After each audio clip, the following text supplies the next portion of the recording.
Snow fell over London like a burial sheet the morning Lady Seraphina Vale walked toward the man who would destroy her reputation before the ink dried on the marriage registry. Every aristocrat packed inside St. Aurelius Cathedral already knew the scandal. The bride carried a child. The groom carried something worse. Duke Caedric Mordain of Blackmere had not spoken a single private word to the woman he was about to marry. Not during the arrangement, not during the engagement, not once. And when he finally opened his mouth at that altar, every person present understood that silence had been the kinder option. What he said next would follow Seraphina Vale for the rest of her life. Stay until the end of this story, because what that silence eventually cost him was far worse than anything it cost her. The cathedral smelled of hothouse lilies and old stone. Morning light fractured through stained glass and painted the nave in bruised violet and cathedral gold, turning the assembled faces of London's aristocracy into something resembling a gallery of Renaissance martyrs. 200 guests occupied the mahogany pews, every major house represented, every seat filled not by affection but by political calculation, because when the Duke of Blackmere summoned attendance, refusal carried consequences that outlived the evening. Seraphina walked the aisle alone. Her father had refused to escort her. Lord Philip Vale, once the most celebrated diplomat in the northern counties, had locked himself inside his study the morning the engagement was announced and communicated his position through his solicitor. 3 sentences. No daughter of mine walks toward that man with my blessing. She has made her arrangements. Let her live inside them. So she walked alone. Silver white silk moved against her body like frozen water. The gown had been constructed by the finest dressmaker in Mayfair, commissioned not by Seraphina, but by the Mordain estate, which meant it served the Duke's aesthetic rather than the bride's comfort. High-collared, severe, designed to communicate possession before the vows had even been spoken. Beneath the structured bodice, the faintest curve of early pregnancy pressed against whalebone stays, and every eye in the cathedral tracked that curve the way predators track wounded movement through grass. Seraphina kept her chin level. She did not smile. She did not tremble. She moved through the silence the way a woman moves through cold water when the only alternative is drowning, one measured step at a time, eyes fixed on the altar where the man responsible for her exile stood waiting.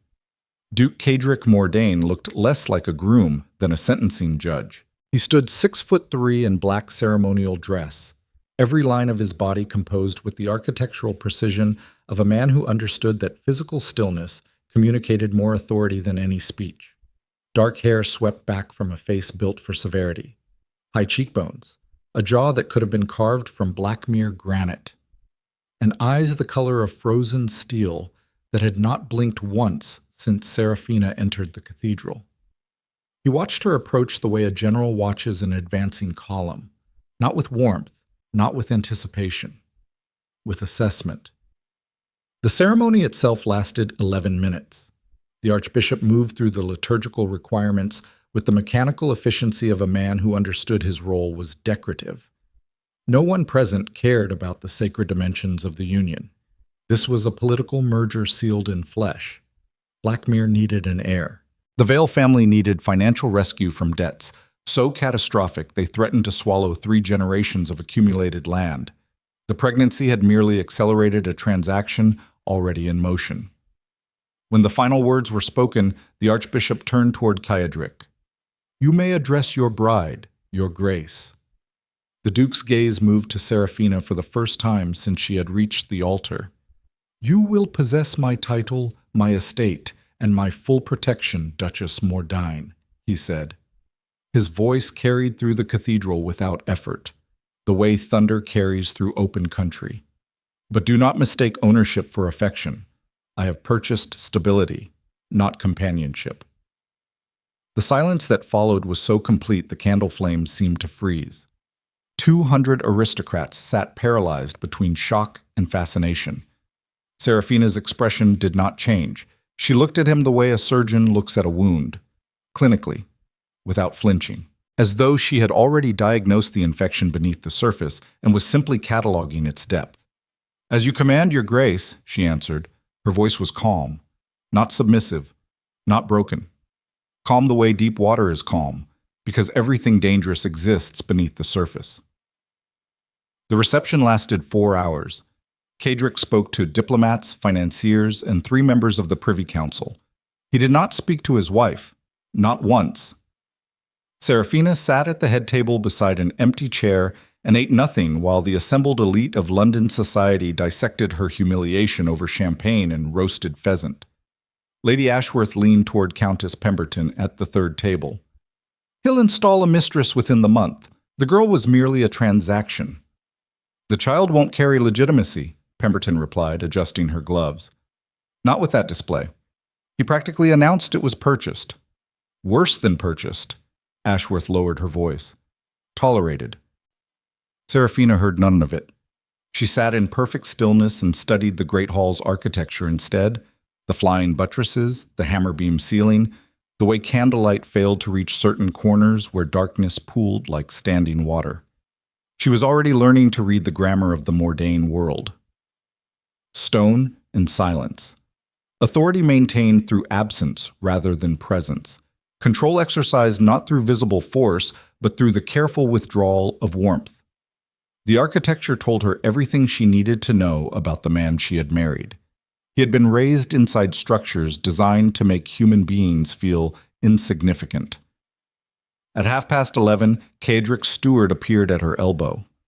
"The Duke has departed, Your Grace." "Departed where?" "The continent. His Grace's carriage left for Dover 40 minutes ago." "And my travel arrangements?" The steward's expression flickered, just barely. The momentary crack of a man who understood cruelty when he witnessed it but lacked the authority to name it. "A separate carriage will convey you to Blackmere Keep at first light. The household has been instructed to receive you." "Instructed," Seraphina repeated quietly. "Yes, Your Grace." She folded her napkin with geometric precision and placed it beside her untouched plate. "Then I suppose I should sleep. It seems I have a long journey ahead, and no one to share it with." The steward said nothing. There was nothing to say. The carriage ride north took 3 days. Seraphina traveled with a single maid, 2 trunks, and the growing certainty that she had married not a man, but an institution. The English countryside dissolved from gentle farmland into something harsher as the road climbed toward the northern territories. Hedgerows gave way to moorland. Soft green fields hardened into black soil and wind-stripped rock. The sky lowered until it pressed against the earth like a closed fist, and the temperature dropped steadily until frost began forming on the interior windows of the carriage. On the second evening, the maid, a young woman named Briggs, who had served the Vale household since childhood, attempted comfort. "The keep is said to be magnificent, my lady. One of the finest estates in the north." "Magnificent and warm are rarely the same thing, Briggs." "Perhaps it simply needs someone to warm it." Seraphina watched the frozen landscape pass through the window. "Perhaps," she said. "Or perhaps some places resist warmth the way some men resist honesty. Not because they cannot feel it, but because feeling it requires acknowledging everything they have survived without it." Briggs fell silent after that. Blackmere Keep materialized on the third morning like something conjured from nightmare. The fortress sat carved into cliff face above the North Sea, its towers disappearing into storm clouds that seemed permanently anchored to the stone. No approach road existed, only a narrow causeway of black rock that connected the keep to the mainland across a 200-foot drop into churning Atlantic water below. The carriage stopped at the causeway's edge.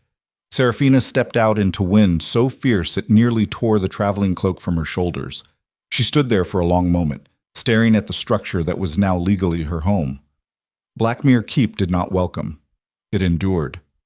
The walls were 12 feet thick in places, constructed from dark granite quarried from the cliffs themselves, which meant the castle literally grew from the landscape like a geological extension of the coastline's fury. Arrow slits instead of windows on the lower floors. A single portcullis gate reinforced with iron that had turned black with centuries of salt air. No gardens. No ornamental landscaping. Nothing that suggested the people who built this place had ever considered beauty a priority. "My lady," Briggs whispered, her face white. "It looks like a prison." "It looks like a man who has never been loved," Seraphina corrected quietly. "There is a difference. Prisons are designed to keep people in. This place was designed to keep the world out. She crossed the causeway without looking down. The household staff assembled in the great entrance hall numbered 14. 14 people to maintain a fortress that could have housed 300. They stood in rigid formation, faces blank with the particular emptiness of servants who had been trained through fear rather than loyalty. The head housekeeper, Mrs. Hargrove, stepped forward. A woman of perhaps 60, built from the same granite as the walls, with steel-colored hair pulled back so tightly it seemed designed to prevent any expression from reaching her face. "Welcome to Blackmere Keep, Your Grace. The Duke has left instructions regarding your accommodation." "Has he?" "The east wing has been prepared. Your rooms overlook the sea. Meals will be served in the small dining chamber at 7 and 1 and 7. The library and morning room are available for your use. The west wing, the tower, and the Duke's private chambers are not to be entered." Seraphina absorbed this cartography of permission and restriction. "And if I have questions about the household?" "You may direct them to me, Your Grace. The Duke has placed management of domestic affairs under my authority." The message was clear. "You are a guest in your own home." "I see," Seraphina said. "And how long has the Duke been absent from Blackmere, Mrs. Hargrove?" A pause. Barely perceptible, but Seraphina caught it. "His Grace has not resided at the keep for 3 years, Your Grace." 3 years? "Yes, Your Grace." Seraphina looked around the entrance hall. Dust covered every surface. Cobwebs hung from chandeliers that had not been lit in months. The hearth was cold. The air smelled of stone and salt and slow decay. "So for 3 years," she said evenly, 14 people have maintained an empty fortress under instructions from a man who refuses to live here. And no one has questioned whether those instructions still serve any purpose." Mrs. Hargrove's composure cracked. "Not much. A fracture line through marble." "The Duke's instructions are not subject to question, Your Grace." "They are now." The silence that followed redistributed power throughout the room with the subtlety of an earthquake. "Light every hearth in the east wing," Seraphina continued. "Prepare the kitchens for actual use. I want an inventory of the pantry, the wine cellar, and the linen stores on my writing desk by morning." "And Mrs. Hargrove?" "Your Grace?" "I am not a guest. I am the Duchess of Blackmere. The distinction will matter before long." That first night, Seraphina could not sleep. Wind screamed against the fortress walls with such violence that the stones themselves seemed to vibrate. The fire Briggs had built in the bedchamber fought against drafts that moved through the room like invisible inhabitants, and the sea crashed against the cliffs below with a rhythm that sounded less like nature than like something enormous trying to get in.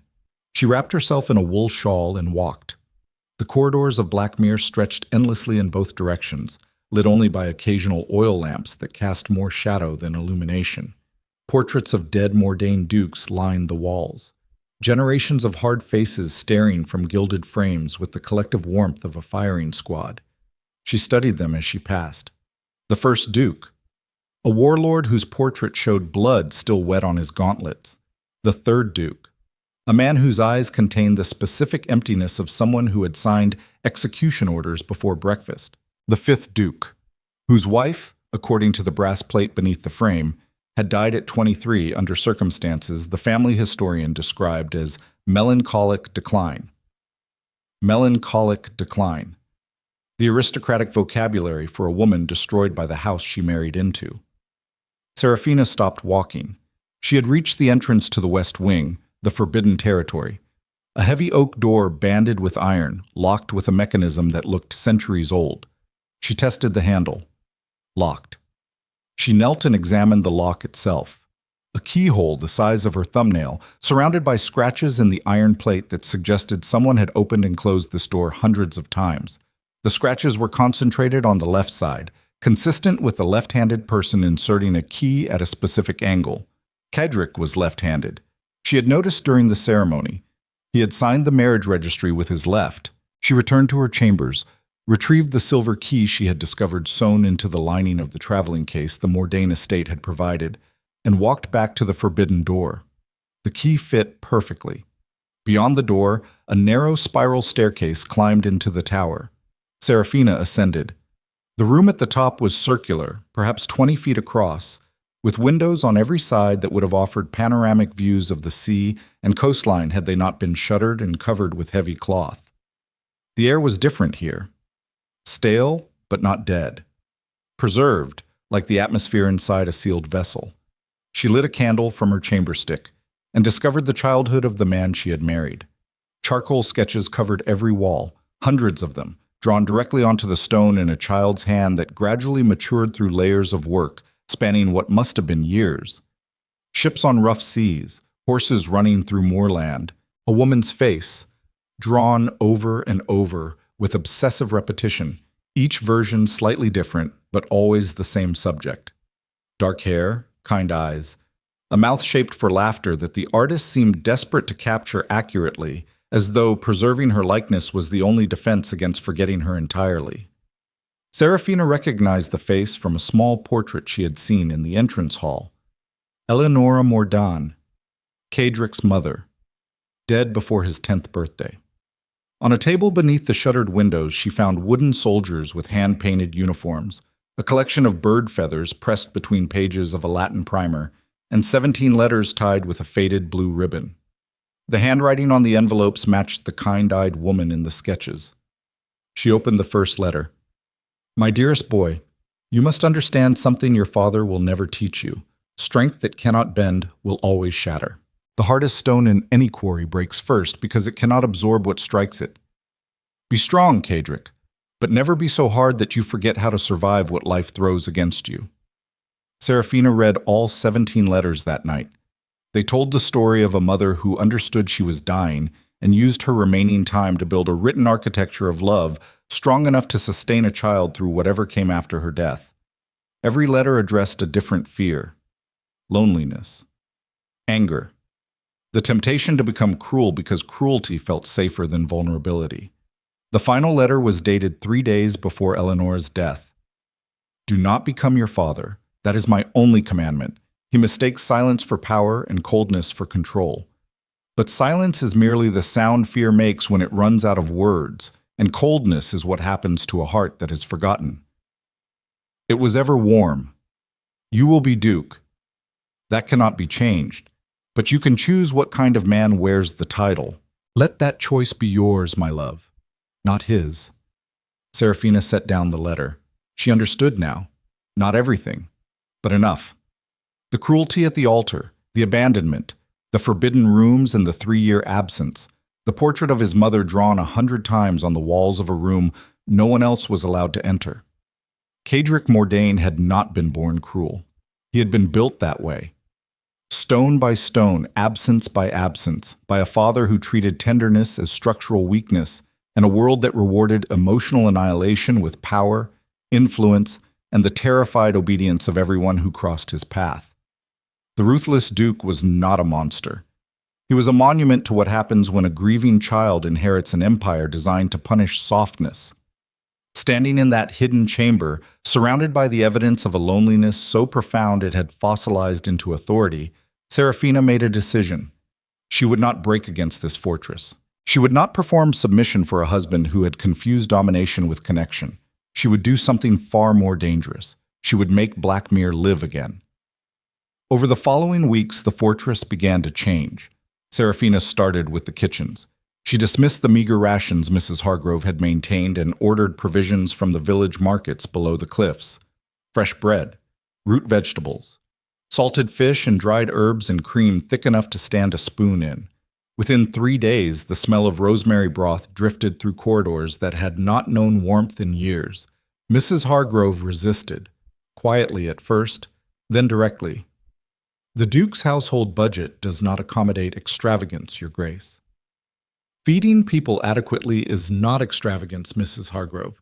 It is the minimum expectation of any functioning household. What is the Duke's annual income from the Blackmere estates?" "I am not authorized to disclose financial particulars." "Then authorize yourself. I am your employer, not your adversary." "The Duke is my employer, Your Grace." Seraphina set down her teacup with the particular precision of a woman reaching the limit of diplomatic patience.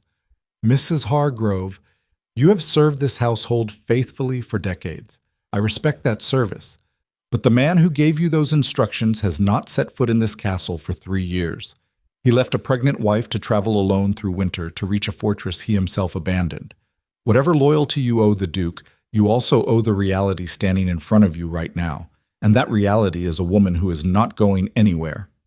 Something shifted behind the housekeeper's eyes. Not warmth, not yet, but the first structural crack in a wall that had been standing too long without maintenance. The annual income is £12,000, Your Grace, before parliamentary deductions and estate obligations. And the current household expenditure? £1,100 annually, for a fortress of this size. The Duke preferred minimal operation. The Duke preferred absence. Minimal operation was simply the arithmetic of neglect. Mrs. Hargrove said nothing, but she did not argue. That was the beginning. Word traveled quickly. Within 2 weeks, villagers from the settlements below the cliffs began arriving at Blackmere's gates, not seeking charity, seeking the rumor. The new Duchess gives shelter. The new Duchess feeds the hungry. The new Duchess lit the fires. Seraphina turned no one away. Widows whose husbands had died in the fishing trade were given work in the kitchens and linen rooms. Orphaned children were housed in chambers that had stood empty for decades, their laughter echoing through corridors that had known nothing but silence and the winds howling. She commissioned repairs to the glass houses on the castle's sheltered southern face. Within weeks, green shoots appeared in soil that had lain fallow for years. The servants began calling her the Silver Duchess, not for her beauty, not for the pale gown she had worn at the wedding, because she was the first light Blackmere had seen since Eleanor Mordaunt died. Then came the letter from Paris. It arrived on a Tuesday afternoon, carried by a courier who looked as though he had ridden through weather hostile enough to kill a lesser horse. The envelope bore the Mordaunt crest and was addressed in Cadric's handwriting. Left-handed, precise. Every letter formed with the controlled pressure of a man who treated penmanship the way he treated everything else, as an exercise in discipline. Seraphina opened it at her writing desk. 3 sentences. I am informed Blackmere has become hospitable. I did not authorize the expenditures. Cease immediately. She read the letter twice. Then she picked up her pen and wrote back. Your Grace, Blackmere has not become hospitable. It has become inhabited. There is a difference, though I suspect the distinction is unfamiliar to you. The expenditures will continue. If you wish to discuss the matter further, you are welcome to return to the estate you abandoned and address your wife directly. I will not negotiate governance through couriers.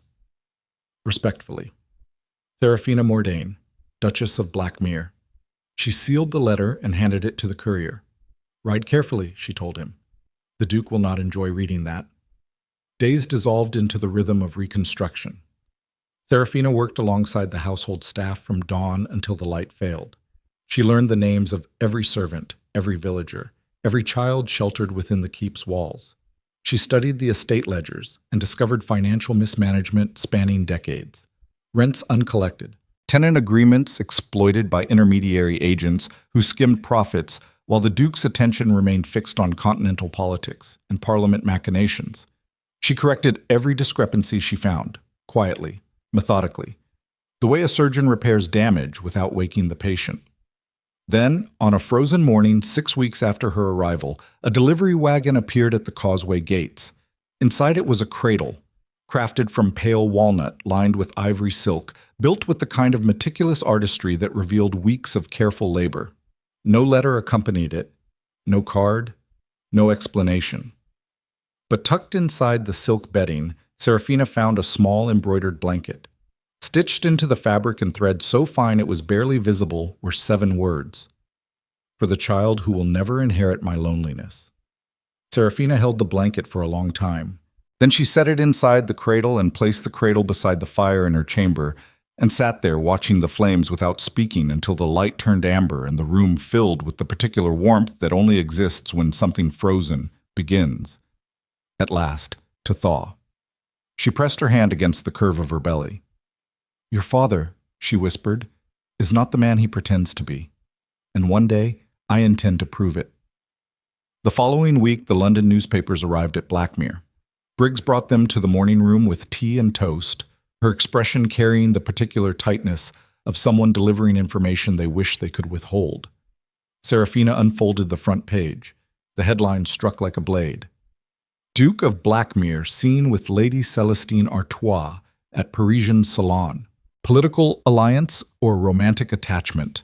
Below the headline, a detailed account described Cadric attending 3 consecutive evening engagements in the company of Lady Celestine, a French-born financier whose beauty was matched only by her reputation for ruthless commercial intelligence. The article speculated with barely concealed delight about the nature of their relationship, noting that the Duke's new wife remained confined to the northern wilderness, while her husband enjoyed the pleasures of Parisian society. Seraphina read the entire article. Then she folded the newspaper with surgical precision and placed it face down on the table. "Briggs?" "Yes, my lady?" "Is the physician still in the village?" "Dr. Ashton?" "Yes, my lady. He arrived yesterday to treat Mrs. Hargrove's rheumatism." "Send for him." "Are you unwell, my lady?"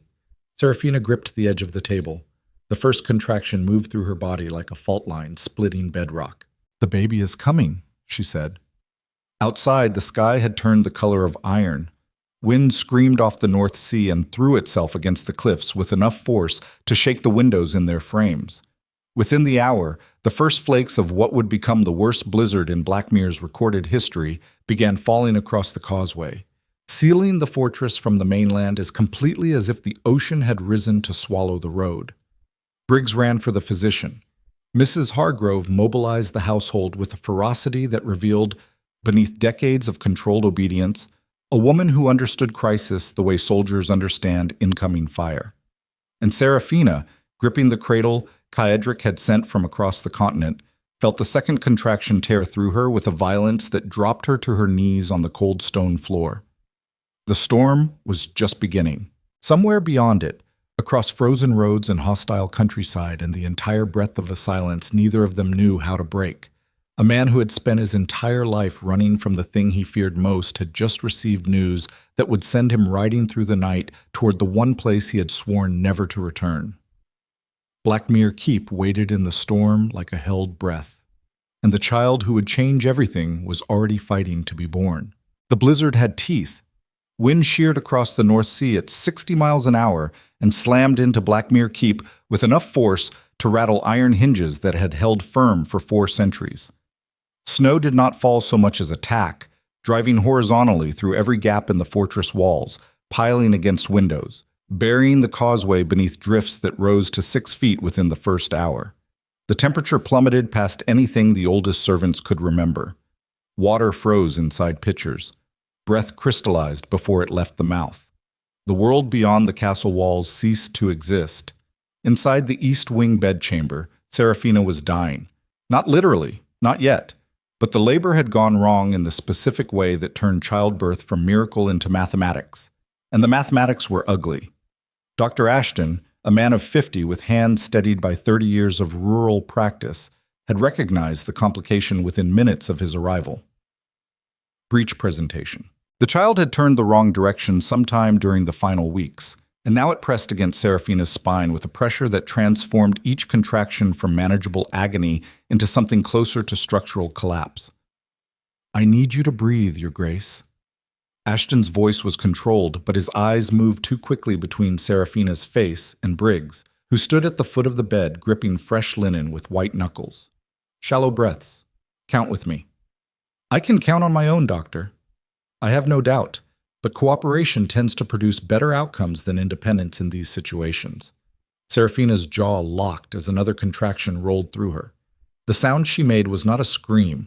It was something more private than that, more animal, the noise a body produces when it encounters pain beyond the range of language. Her fingers twisted into the bedsheets hard enough to tear the Egyptian cotton the Mordain estate had imported at absurd expense from a London supplier, who probably imagined these linens would cradle gentle sleep rather than absorb this particular war. Mrs. Hargrove appeared in the doorway. "The causeway is impassable. If the storm continues through the night, we will be sealed in until morning at the earliest." "And the secondary physician in the village?" "Cannot cross. The drifts are above the stone railings now." Ashton absorbed this information without changing expression. A good physician learns early that panic is contagious and far more dangerous than most diseases. "Then we manage with what we have." Mrs. Hargrove, I need hot water replenished every 20 minutes, clean cloth, and whatever laudanum remains in the household stores. No. Seraphina's voice cut through the room. No laudanum. Your Grace, the pain will intensify considerably before... I said no. She dragged herself upright against the headboard, sweat streaming down her face, her silver-pale hair plastered to her neck. I need to feel everything. If something goes wrong, I need to know before you do. Ashton studied her for a long moment. He had delivered perhaps 400 children in his career, stillborn and screaming, peasant cottages and manor houses. He had watched mothers negotiate with agony in every conceivable way, through silence and prayer and rage and surrender. But he had never seen a woman treat pain as intelligence, as information to be processed rather than endured. As you wish, Your Grace. The hours crawled. Midnight passed. Then 1. Then 2. The blizzard did not weaken. If anything, it intensified, the wind reaching frequencies that made the stone walls hum like the hull of a ship taking broadside waves. Candles guttered and flared. Shadows lunged across the ceiling. The fire in the hearth consumed logs at a rate that forced Briggs to resupply every 30 minutes, moving between the woodpile and the bedchamber with the mechanical repetition of a woman who understood that stopping would mean thinking, and thinking would mean terror. Between contractions, Seraphina's mind moved through the corridors of its own architecture. She thought about her father, the study door locked, the solicitor's message, 3 sentences to sever 23 years of parenthood. She thought about the women in the portraits downstairs, the wives of dead Mordain dukes whose histories had been compressed into brass plates that said nothing about who they were and everything about how they ended. Melancholic decline, consumption, childbed fever. The aristocratic feminine reduced to a series of elegant destructions. She thought about the cradle beside the fire, pale walnut, ivory silk. 7 embroidered words from a man who could not speak tenderness aloud, but had apparently commissioned it from a craftsman and shipped it across international borders. For the child who will never inherit my loneliness. The contraction that hit at 3 a.m. changed everything. Ashton's hands moved with sudden urgency. His expression, so carefully controlled for hours, shifted into something Seraphina recognized because she had worn it herself at the altar. The face of a person recalculating reality in real time. The child has moved, he said. Moved how? The shoulder is presenting. I need to intervene manually. Then intervene. Your Grace, this procedure is painful beyond anything you have experienced tonight. Seraphina looked at him. Her eyes were bloodshot, ringed with exhaustion, burning with something that had nothing to do with fever. Doctor, I walked alone into a cathedral full of people who wanted to see me humiliated. I traveled 3 days through winter to reach a fortress my husband abandoned. I have spent 6 weeks rebuilding an empire on £1,100 a year while carrying a child whose legitimacy half of London has already questioned. Do not tell me about pain. Tell me what you need me to do. Ashton nodded once. Hold still. Breathe only when I tell you. And forgive me. What followed lasted 9 minutes. Seraphina screamed twice. The second time, something tore inside her that she would never fully recover from.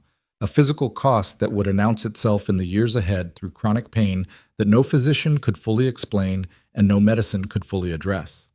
The body's receipt for survival. The tax levied on women who endure what should have killed them and continue living anyway. At 17 minutes past 3, the child turned. At 22 minutes past 3, the child crowned. At 3:29 in the morning, in a fortress sealed by storm at the edge of the known world, Seraphina Mordain's son entered existence screaming with a fury that silenced even the wind. Ashton caught the infant with practiced hands and cleared the airway and waited for the breathing to stabilize and then placed the child against Seraphina's chest without ceremony. A boy, he said, healthy, loud, evidently inherited the Mordain temperament. Seraphina looked down at her son. He was red-faced and furious and perfect. She pressed her lips against his forehead and closed her eyes, and for exactly 11 seconds allowed herself the luxury of feeling absolutely nothing except the impossible warmth of a new life against her skin. Then the exterior doors of Blackmere Keep exploded open 3 floors below. The sound carried through the fortress like cannon fire. Stone corridors amplified the impact until it reached the bedchamber as a deep percussive shudder that rattled the medicine bottles on Ashton's tray. Briggs dropped the water basin. Mrs. Hargrove turned toward the door with an expression that combined professional alarm with something older and more personal. Recognition. "He is here," she said. Boots on stone, moving fast, taking stairs 2 at a time with the desperate rhythm of a man who has been riding for days through conditions that should have stopped him permanently. The sound grew louder, closer, accompanied by the harsh rasp of breathing pushed past the body's ordinary limits. The bedchamber door hit the wall hard enough to crack plaster. Cadric Mordain stood in the doorway. He was destroyed. There was no other word for it. Snow caked his riding coat from collar to hem. His hair was plastered to his skull with frozen sweat. His lips were cracked and blue-white from exposure.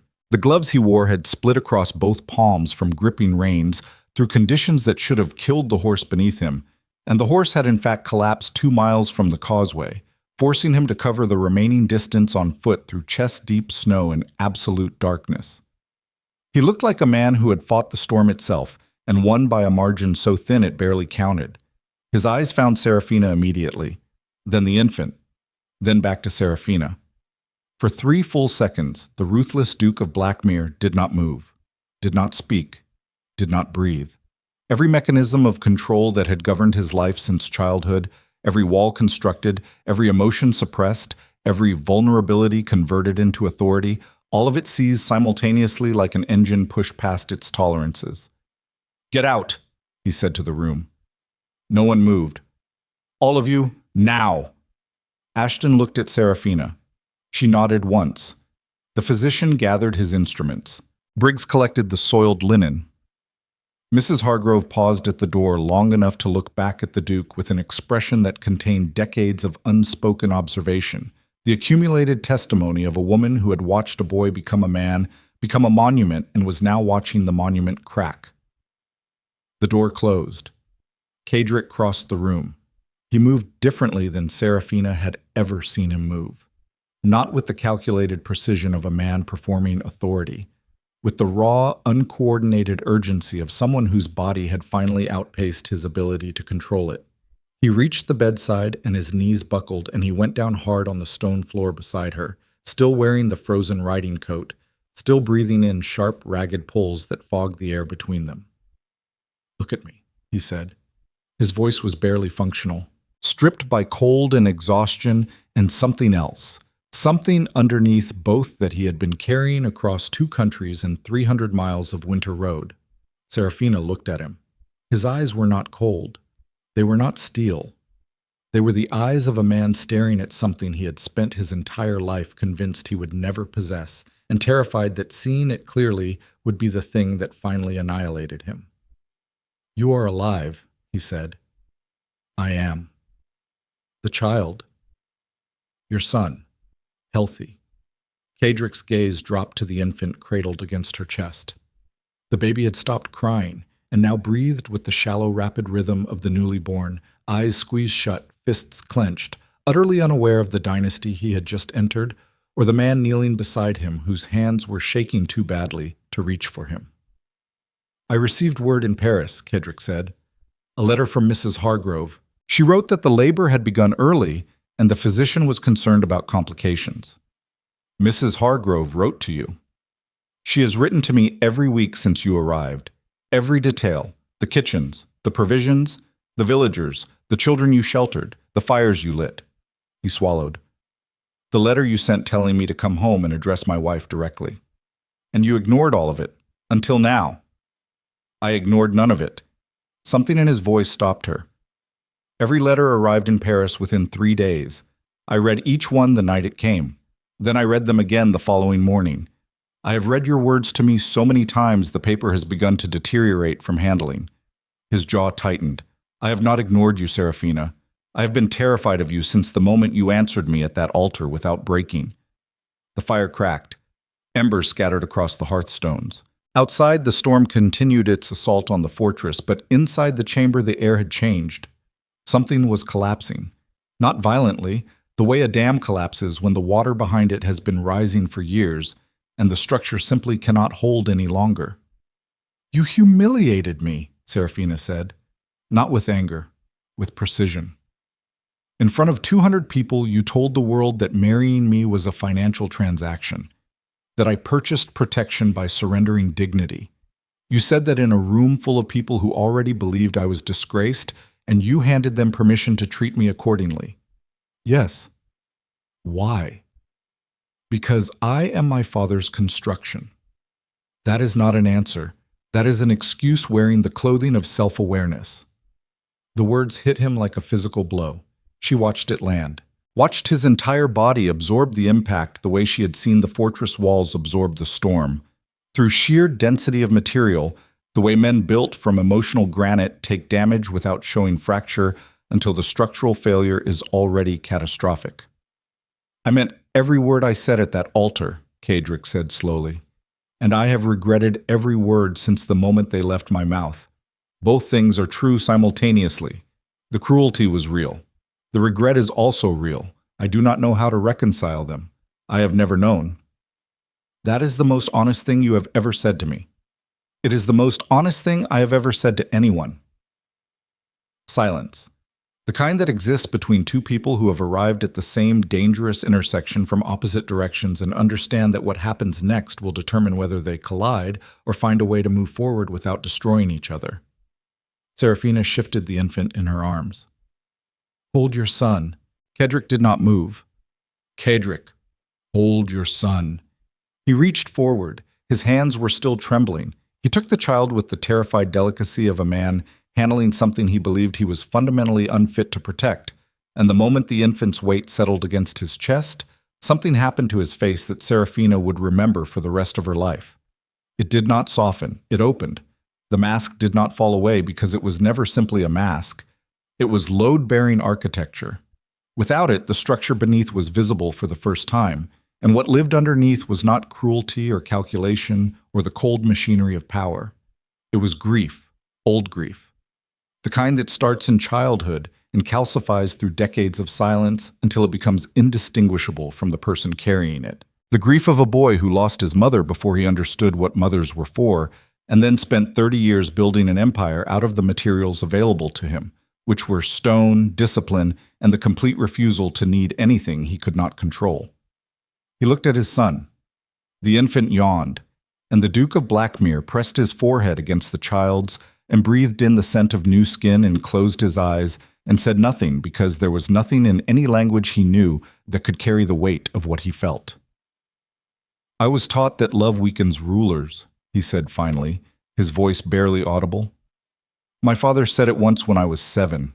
I had been crying because my mother had been dead for 3 months, and I could not stop dreaming about her.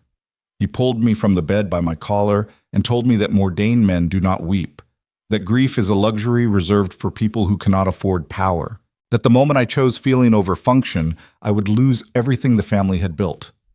He opened his eyes. I believed him. For 25 years, I believed every word.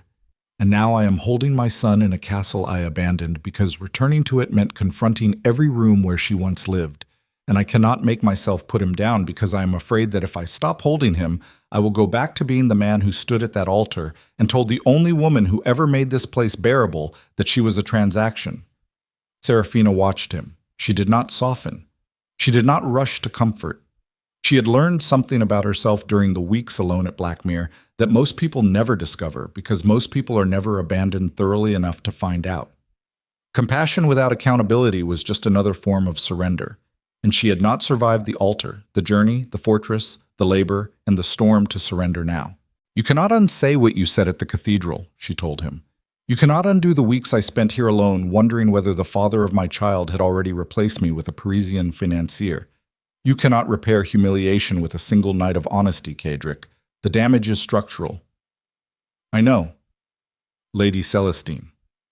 His head came up. Celestine Artois controls the largest private banking network in continental Europe. I sought her partnership to restructure debts my father accumulated over 40 years of financial brutality. Debts that would have consumed Blackmere within 18 months had they remained unaddressed. She is not my lover. She has never been my lover. She is 71 years old and has been managing the estates of insolvent aristocrats since before I was born. 71. The newspapers described a beautiful French companion because beautiful French companions sell more copies than elderly financial restructuring specialists. Despite everything, despite the exhaustion, the blood, the torn muscles, the 18 hours of labor and the weeks of isolation and the months of humiliation, Seraphina laughed. It was not a large laugh, not dramatic, just a single involuntary sound that escaped before she could stop it, the way pressure escapes through a crack in a vessel that has been sealed too tightly for too long. Kedrick stared at her. You are laughing. I am laughing at the idea that I spent 3 weeks torturing myself over a 71-year-old banker. She is very formidable. I am sure she is. Something shifted between them. Not forgiveness, nothing that clean or simple, but a recalibration. Two people who had been speaking different languages since the day they met, discovering for the first time that they shared enough vocabulary to build something that might eventually hold weight. The infant began crying again. Seraphina reached for him. Kedrick transferred the child carefully, and during the exchange their hands met, and neither pulled away. I read your mother's letters, she said. His entire body went rigid. The tower room, the sketches, the wooden soldiers, all of it. I found them the first week. Those rooms were locked. The key was in the traveling case your estate provided, sewn into the lining. That is impossible. I never... He stopped. His expression changed. Mrs. Hargrove. Mrs. Hargrove. She placed the key. She has been managing you longer than you realize, Kedrick. The letters to Paris, the key in my luggage. She has been quietly engineering your surrender for months. Kedrick sat back on the stone floor. He looked toward the door through which the housekeeper had departed minutes ago, and his expression contained the specific bewilderment of a man who has just discovered that the person he believed was his most obedient servant was in fact the most patient strategist in the building. My mother hired her, he said quietly. I know, she told me. What else did she tell you? That your mother's final instruction was to protect you from yourself, and that she has been waiting 30 years for someone to arrive who could finish the work she started. The fire had burned down to deep red coals. The storm outside continued, but its fury had peaked hours ago and now retreated slowly, the wind dropping from a roar to a moan to something almost resembling exhaustion. Snow still fell, but gently now, covering the violence of the blizzard with soft white silence. In the bedchamber of Blackmere Keep, a man who had never held anything without calculating its strategic value held his sleeping wife's hand while their newborn son breathed between them, and for the first time in his adult life made no attempt to convert the moment into power. But power, as Kedrick understood better than anyone alive, does not pause because a man discovers he is capable of tenderness. And 700 miles south, in a London office paneled in dark oak and lit by gas lamps that turned the occupant's face into something carved from amber shadow, Lord Cassian Mordain, Kedrick's cousin and the most dangerous political mind in Parliament, opened a leather folio containing documents that would destroy everything the Duke of Blackmere had built. A formal challenge to the legitimacy of the newborn heir, filed with the Lord Chancellor's office that morning. Cassian poured himself 2 fingers of whiskey and read the filing one final time. Welcome to fatherhood, cousin, he said to the empty room. Let us see how tenderness performs against statute law. He closed the folio, and the war for Blackmere moved from the battlefield of marriage into the only arena where love had never once won a single decisive engagement. The courts of the British Empire. The documents arrived at Blackmere Keep on a morning so still the sea looked like hammered pewter. No wind, no waves. The kind of silence that settles over a landscape when the atmosphere itself is holding something back, waiting for the right moment to release it. Seraphina noticed it first because she had learned to read weather the way she once read diplomatic correspondence, as intelligence, as data about what was coming and how much time remained to prepare. She was standing in the restored kitchen garden when the courier appeared at the causeway gates. 3 weeks had passed since the birth. 3 weeks since the storm. 3 weeks since Kedrick had knelt on the stone floor of her bedchamber and spoken more honest words in a single night than he had produced in the entirety of their acquaintance. The bruises of labor were fading. The child whom they had named Edmund after no one in particular because Seraphina refused to continue the Mordain tradition of naming heirs after dead tyrants, had settled into the furious regularity of an infant who ate, screamed, slept, and screamed again with a consistency that suggested he had already developed opinions about the world and found it inadequate. Cedric had remained at Blackmere. That fact alone had restructured the domestic reality of the fortress more profoundly than anything Seraphina had accomplished in her weeks of solitary renovation. The Duke in residence meant the staff moved differently, spoke differently. Mrs. Hargrove maintained her granite composure, but something had loosened in the way she addressed the household, a slight warming that communicated itself through details so small only someone trained to read institutional power dynamics would have noticed. An extra log on the fire without being asked. Tea prepared 5 minutes before the Duke's habitual waking time rather than 5 minutes after. The invisible choreography of a household that has detected a shift in its governing architecture and is adjusting accordingly. Cedric himself occupied an uncertain territory between the man he had been and whatever he was becoming. He worked from the study each morning, managing correspondence and estate business with the brutal efficiency that had always characterized his administrative style. But twice daily he appeared in the nursery. He did not hold the child often. He stood near the cradle and watched Edmund sleep with an expression that reminded Seraphina of the charcoal sketches in the tower room, the same obsessive attention, the same desperate attempt to memorize something he feared would be taken from him. They had not discussed the future. They had not discussed the past beyond the raw confession of that single night. They occupied the same fortress, ate at the same table, inhabited the same silence, but the distance between them remained precisely calibrated, close enough to acknowledge change, far enough to avoid the vulnerability that closing it entirely would require. Then the courier arrived. Cedric received the documents in his study.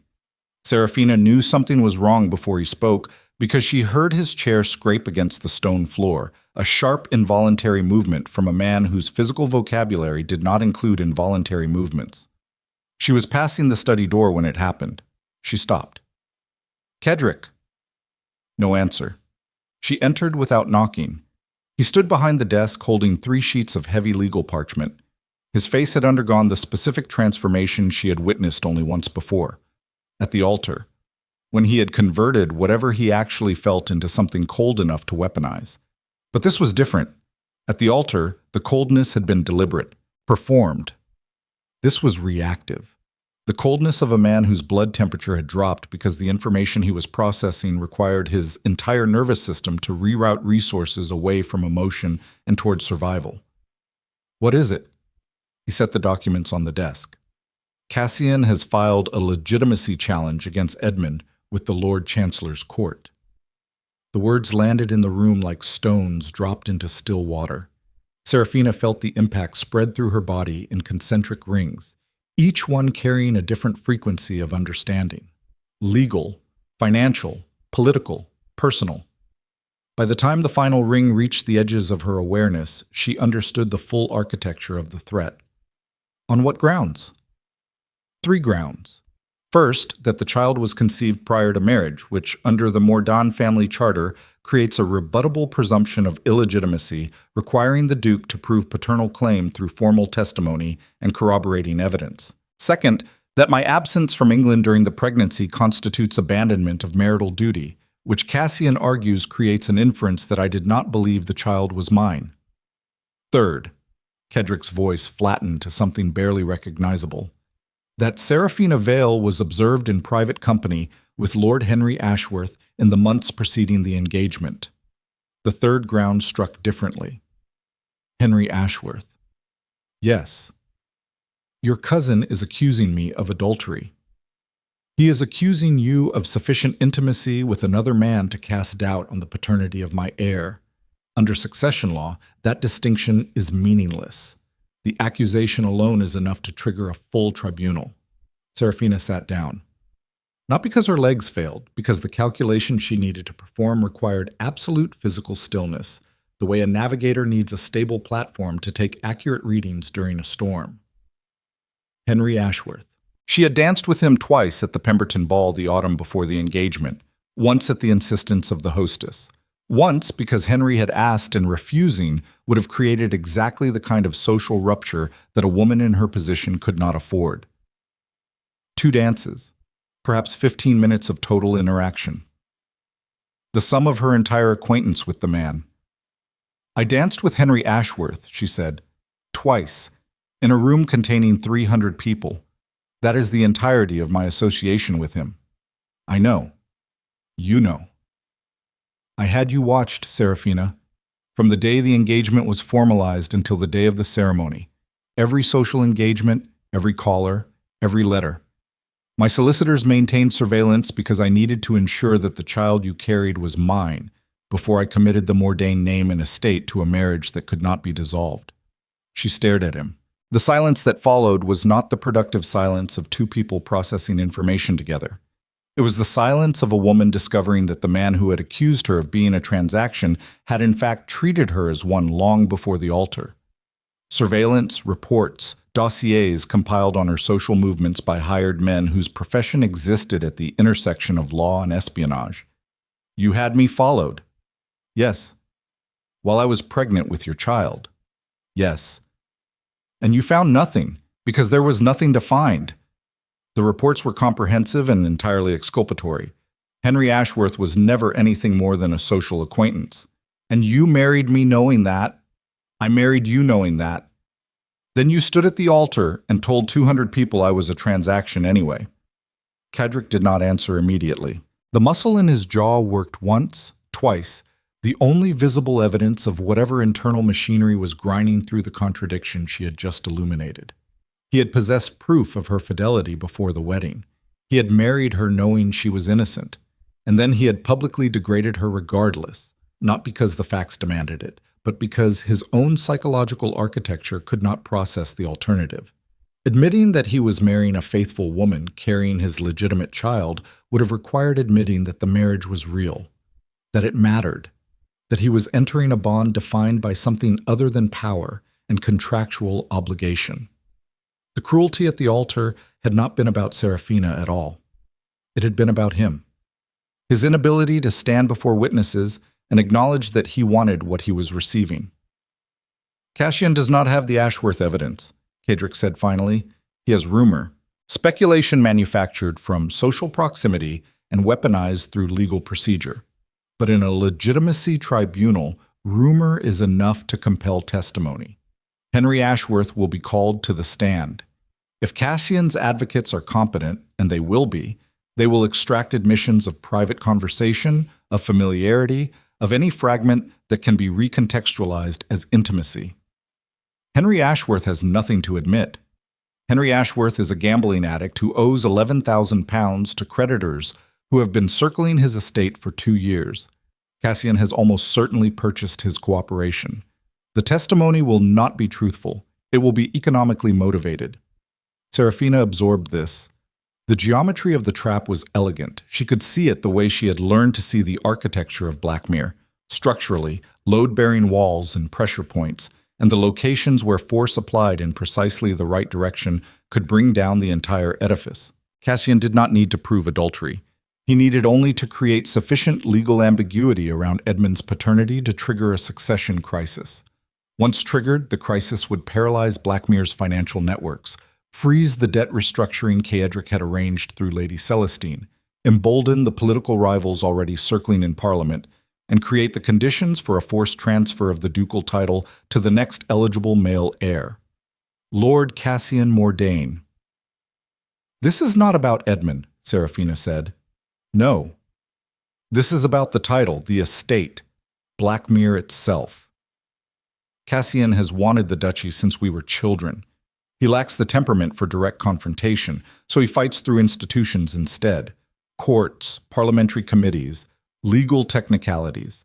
He is patient the way geological forces are patient. He does not need to win quickly. He needs to win permanently." "How long before the tribunal?" 6 weeks. The filing was made 3 days ago. The Lord Chancellor has scheduled preliminary hearings for the first week of March. 6 weeks. Seraphina looked toward the window. Outside, the kitchen garden she had built was showing the first signs of early spring growth, green shoots pressing through dark soil.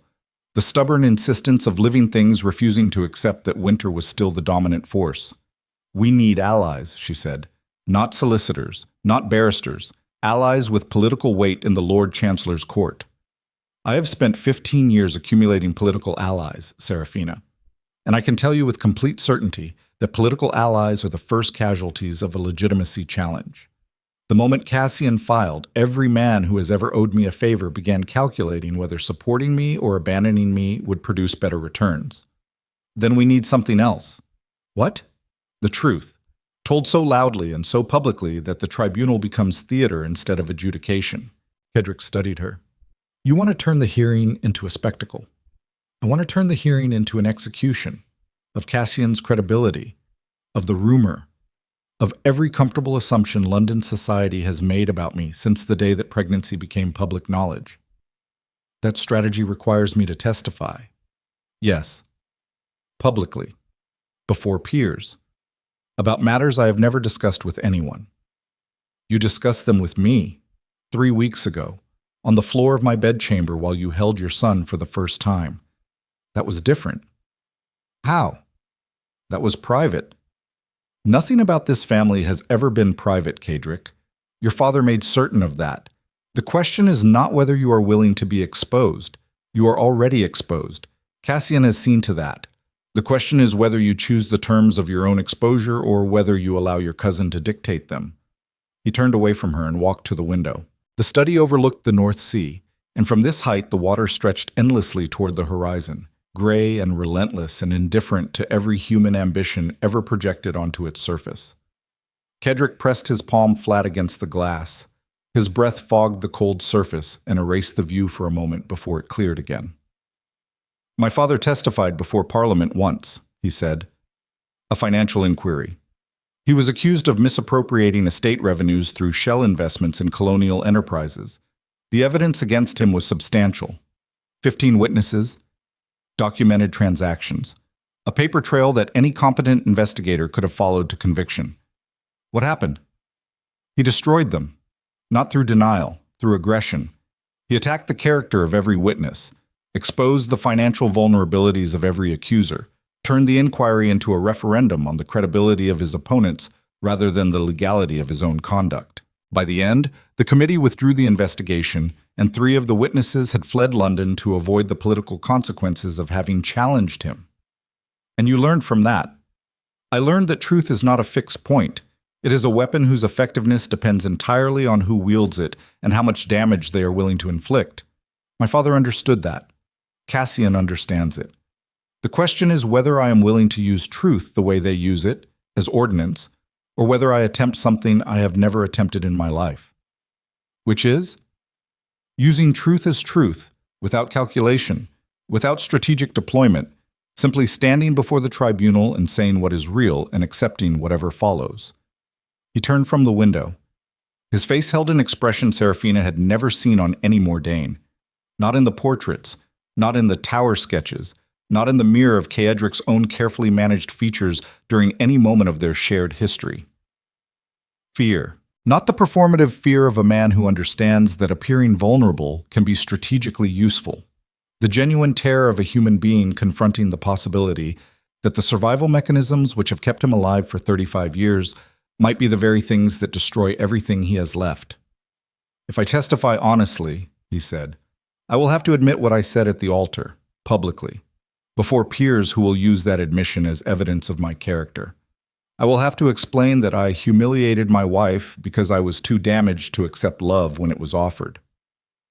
I will have to describe the surveillance, the reports on your social life, the calculated degradation of a woman who had done nothing to deserve it. Every mechanism of control I have ever employed will be exposed under oath as the pathology it actually is. Yes. And if that testimony fails to convince the tribunal, Cassian will use my own confession to finish what the legitimacy challenge started. He will paint me as a man so fundamentally broken that the court has no choice but to remove the duchy from my control for the protection of the child. Yes. So I am being asked to choose between 2 forms of destruction. Silence, which allows Cassian to define the narrative, or honesty, which hands him ammunition he could never have manufactured on his own. Seraphina stood. She crossed the study and stopped directly in front of him, close enough that he could see the fatigue in her eyes, the residual pallor from a birth that had nearly killed her, the steel beneath both that had been forged not by privilege or breeding, but by the simple, sustained act of surviving conditions designed to break her. "You are not being asked to choose between two forms of destruction," she said. "You are being asked to choose between the man your father built and the man your mother hoped you would become. That is the only choice. Everything else is arithmetic." The silence that followed lasted long enough for the fire to settle and send a cascade of sparks up the chimney. "Prepare the household for London," Cadric said. "We travel in 3 days. The baby is 3 weeks old. Then we travel carefully. But we travel. Cassian has chosen his ground. I intend to meet him on it before he has time to fortify his position." He picked up the legal documents from the desk. "And Seraphina." "Yes. I need Mrs. Hargrove to bring me every letter she sent to Paris, every one, including the ones I did not respond to." "Why?" "Because those letters are the only documentary evidence that exists of a man paying attention to his wife and child from a distance he was too much of a coward to close. They will not prove paternity, but they will prove something the tribunal is not expecting to encounter from a Mordain." "What?" "That I cared, silently, badly, through entirely inadequate channels, but consistently, from the beginning." He left the study. Seraphina stood alone in the room for a long time afterward.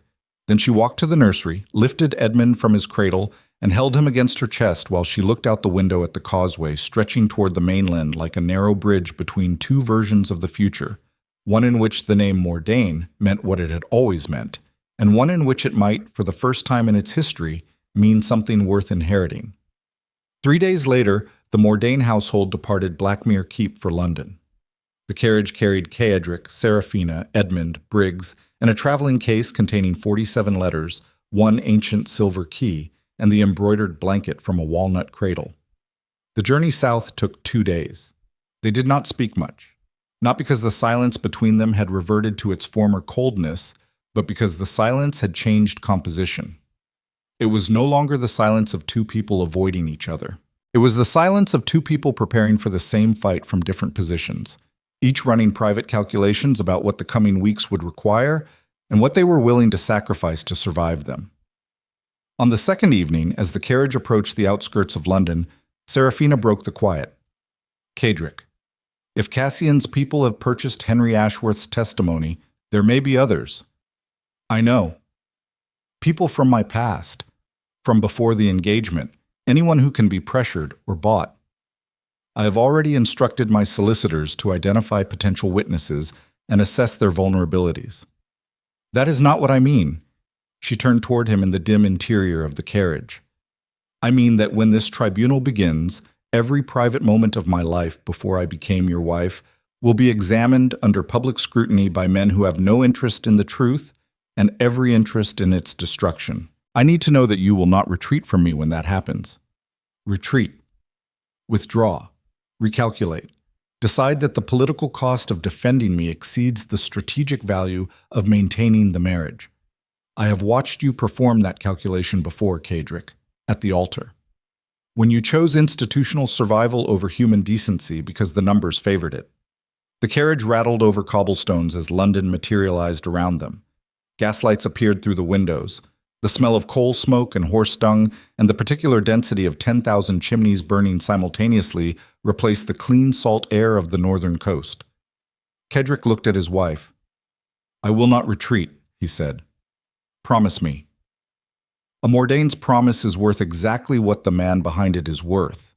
3 months ago, my promise would have been worthless. You know that. I know that. And now? He reached across the carriage and took her hand. Not gently, not with tenderness. With the grip of a man seizing something he has decided to hold regardless of what it costs. "Now I am telling you that I will stand in that tribunal and say things that will make me unrecognizable to every person who has ever known me. I will dismantle 35 years of carefully constructed authority in front of peers who will never respect me the same way again. I will do this because my son's future depends on it, because you deserve it, and because I am finished being the man my father designed. His grip tightened. That is not a promise. It is a statement of operational intent. And I have never once failed to execute an operation I committed to. The carriage rolled through the London gates. Ahead of them, Parliament waited like a stone jaw preparing to close. Behind them, Blackmere Keep stood empty on its cliff, holding its breath above the sea the way it had held its breath for centuries, waiting to see whether the family that bore its name would survive what was coming or become another entry in the long archive of dynasties that destroyed themselves from within.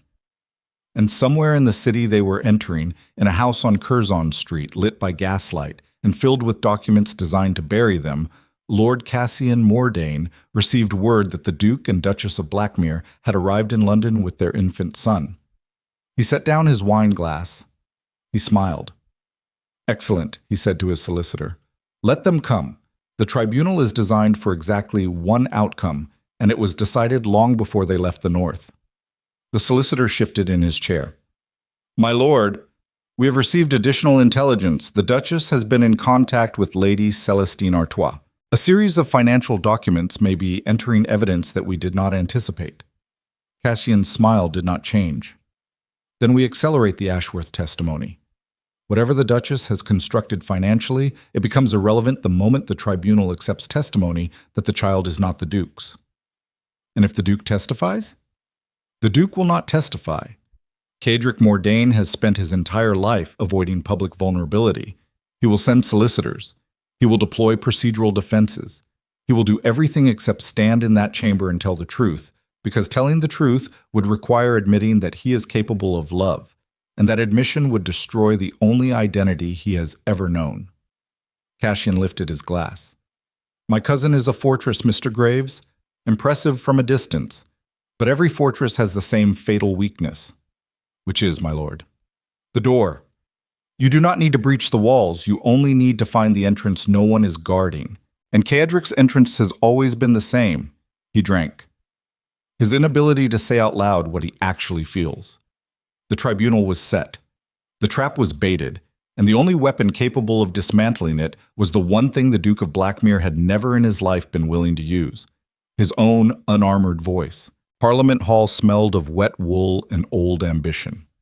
Rain had been falling on London since before dawn, the kind of rain that does not cleanse but saturates, turning the city's limestone facades dark and slick and giving every building the appearance of something recently exhumed.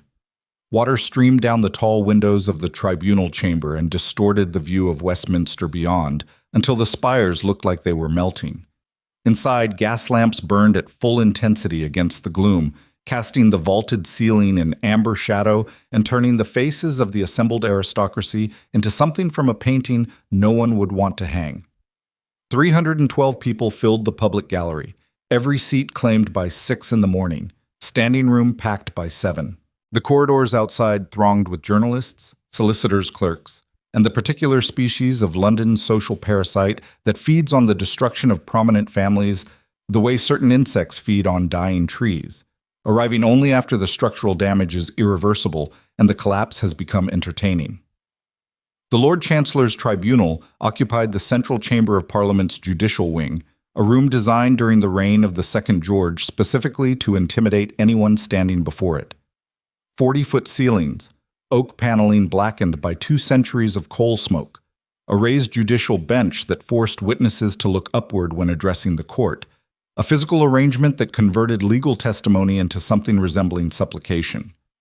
Lord Cassian Mordane arrived at 20 minutes past 8.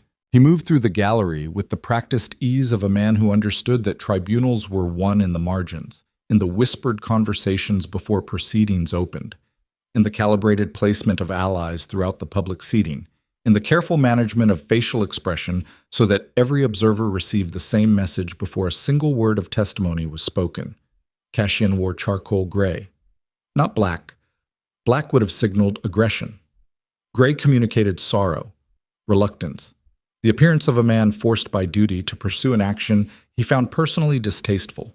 His solicitor, Graves, had prepared the ground for 6 weeks. 14 witnesses scheduled. 3 barristers retained. Documentary evidence compiled into leather folios that sat on the petitioner's table like ordnance waiting for deployment. The strategy was architectural, Layer testimony upon testimony until the cumulative weight made the structure of Ceadric's defense collapse under its own contradictions. Henry Ashworth had been secured. £11,000 of gambling debt retired in exchange for testimony that would recontextualize two social dances into evidence of intimate familiarity. Ashworth himself sat in the third row of the gallery, his face carrying the specific pallor of a man who has sold something he cannot buy back and is only now beginning to calculate the permanent cost. At 9 o'clock precisely, the Lord Chancellor entered. Lord Hartfield, 73 years old, a judicial mind so precise it had been compared to surgical instrumentation. He had presided over 11 succession disputes in his career and ruled against the sitting title holder in 9 of them, a record that had earned him the informal title of the guillotine among London's aristocratic families. He did not look at the gallery. He did not acknowledge the petitioner or the respondent. He settled into the elevated bench, arranged his papers, and spoke without preliminary. This tribunal convenes to adjudicate the petition of Lord Cassian Mordain, challenging the legitimate succession of Edmund Mordain, son of Duke Ceadric Mordain of Blackmere and Duchess Seraphina Mordain. The petitioner alleges insufficient evidence of paternal claim under the Mordain Family Charter, Section 12, Paragraph 9, concerning children conceived prior to the solemnization of marriage. The respondent is present. Ceadric sat at the respondent's table. He had not slept. Seraphina knew this because she had lain awake in the adjoining chamber of their London residence, listening to his footsteps pace the study floor from midnight until 4 in the morning, a metronome of anxiety so regular it could have kept time for an orchestra. He had emerged at dawn wearing black, not gray, not the diplomatic middle ground of a man seeking sympathy. Black, the way he had dressed at the altar, the way every Mordain duke dressed, when they intended to communicate that the occasion was not a negotiation, but a verdict. But something was different. The gloves were absent. Seraphina noticed immediately. In every public appearance she had witnessed, Ceadric wore gloves, kid leather, custom-fitted, maintained by his valet with the obsessive attention of a man who understood that his employer treated those gloves as functional components of his public identity. Bare hands were private. Gloves were the interface between the Duke and the world. Their absence this morning was not an oversight. It was a declaration. Seraphina sat directly behind the respondent's table in the first row of the gallery. Edmund was not present. She had left him with Mrs. Hargrove at the London house, a decision that had required overriding every maternal instinct she possessed, because bringing the child would have been strategic, and she refused to use her son as a prop in a theater designed to determine whether he was legitimate. Cassian's lead barrister rose first. Sir Roland Vetch, a man whose reputation had been built on the systematic disassembly of aristocratic defenses in succession, disputes the way a demolition engineer's reputation is built on the controlled collapse of condemned buildings. He was tall, thin, and possessed a voice calibrated to carry absolute authority without ever rising above conversational volume. My Lord Chancellor, the petitioner's case rests on a simple and demonstrable foundation.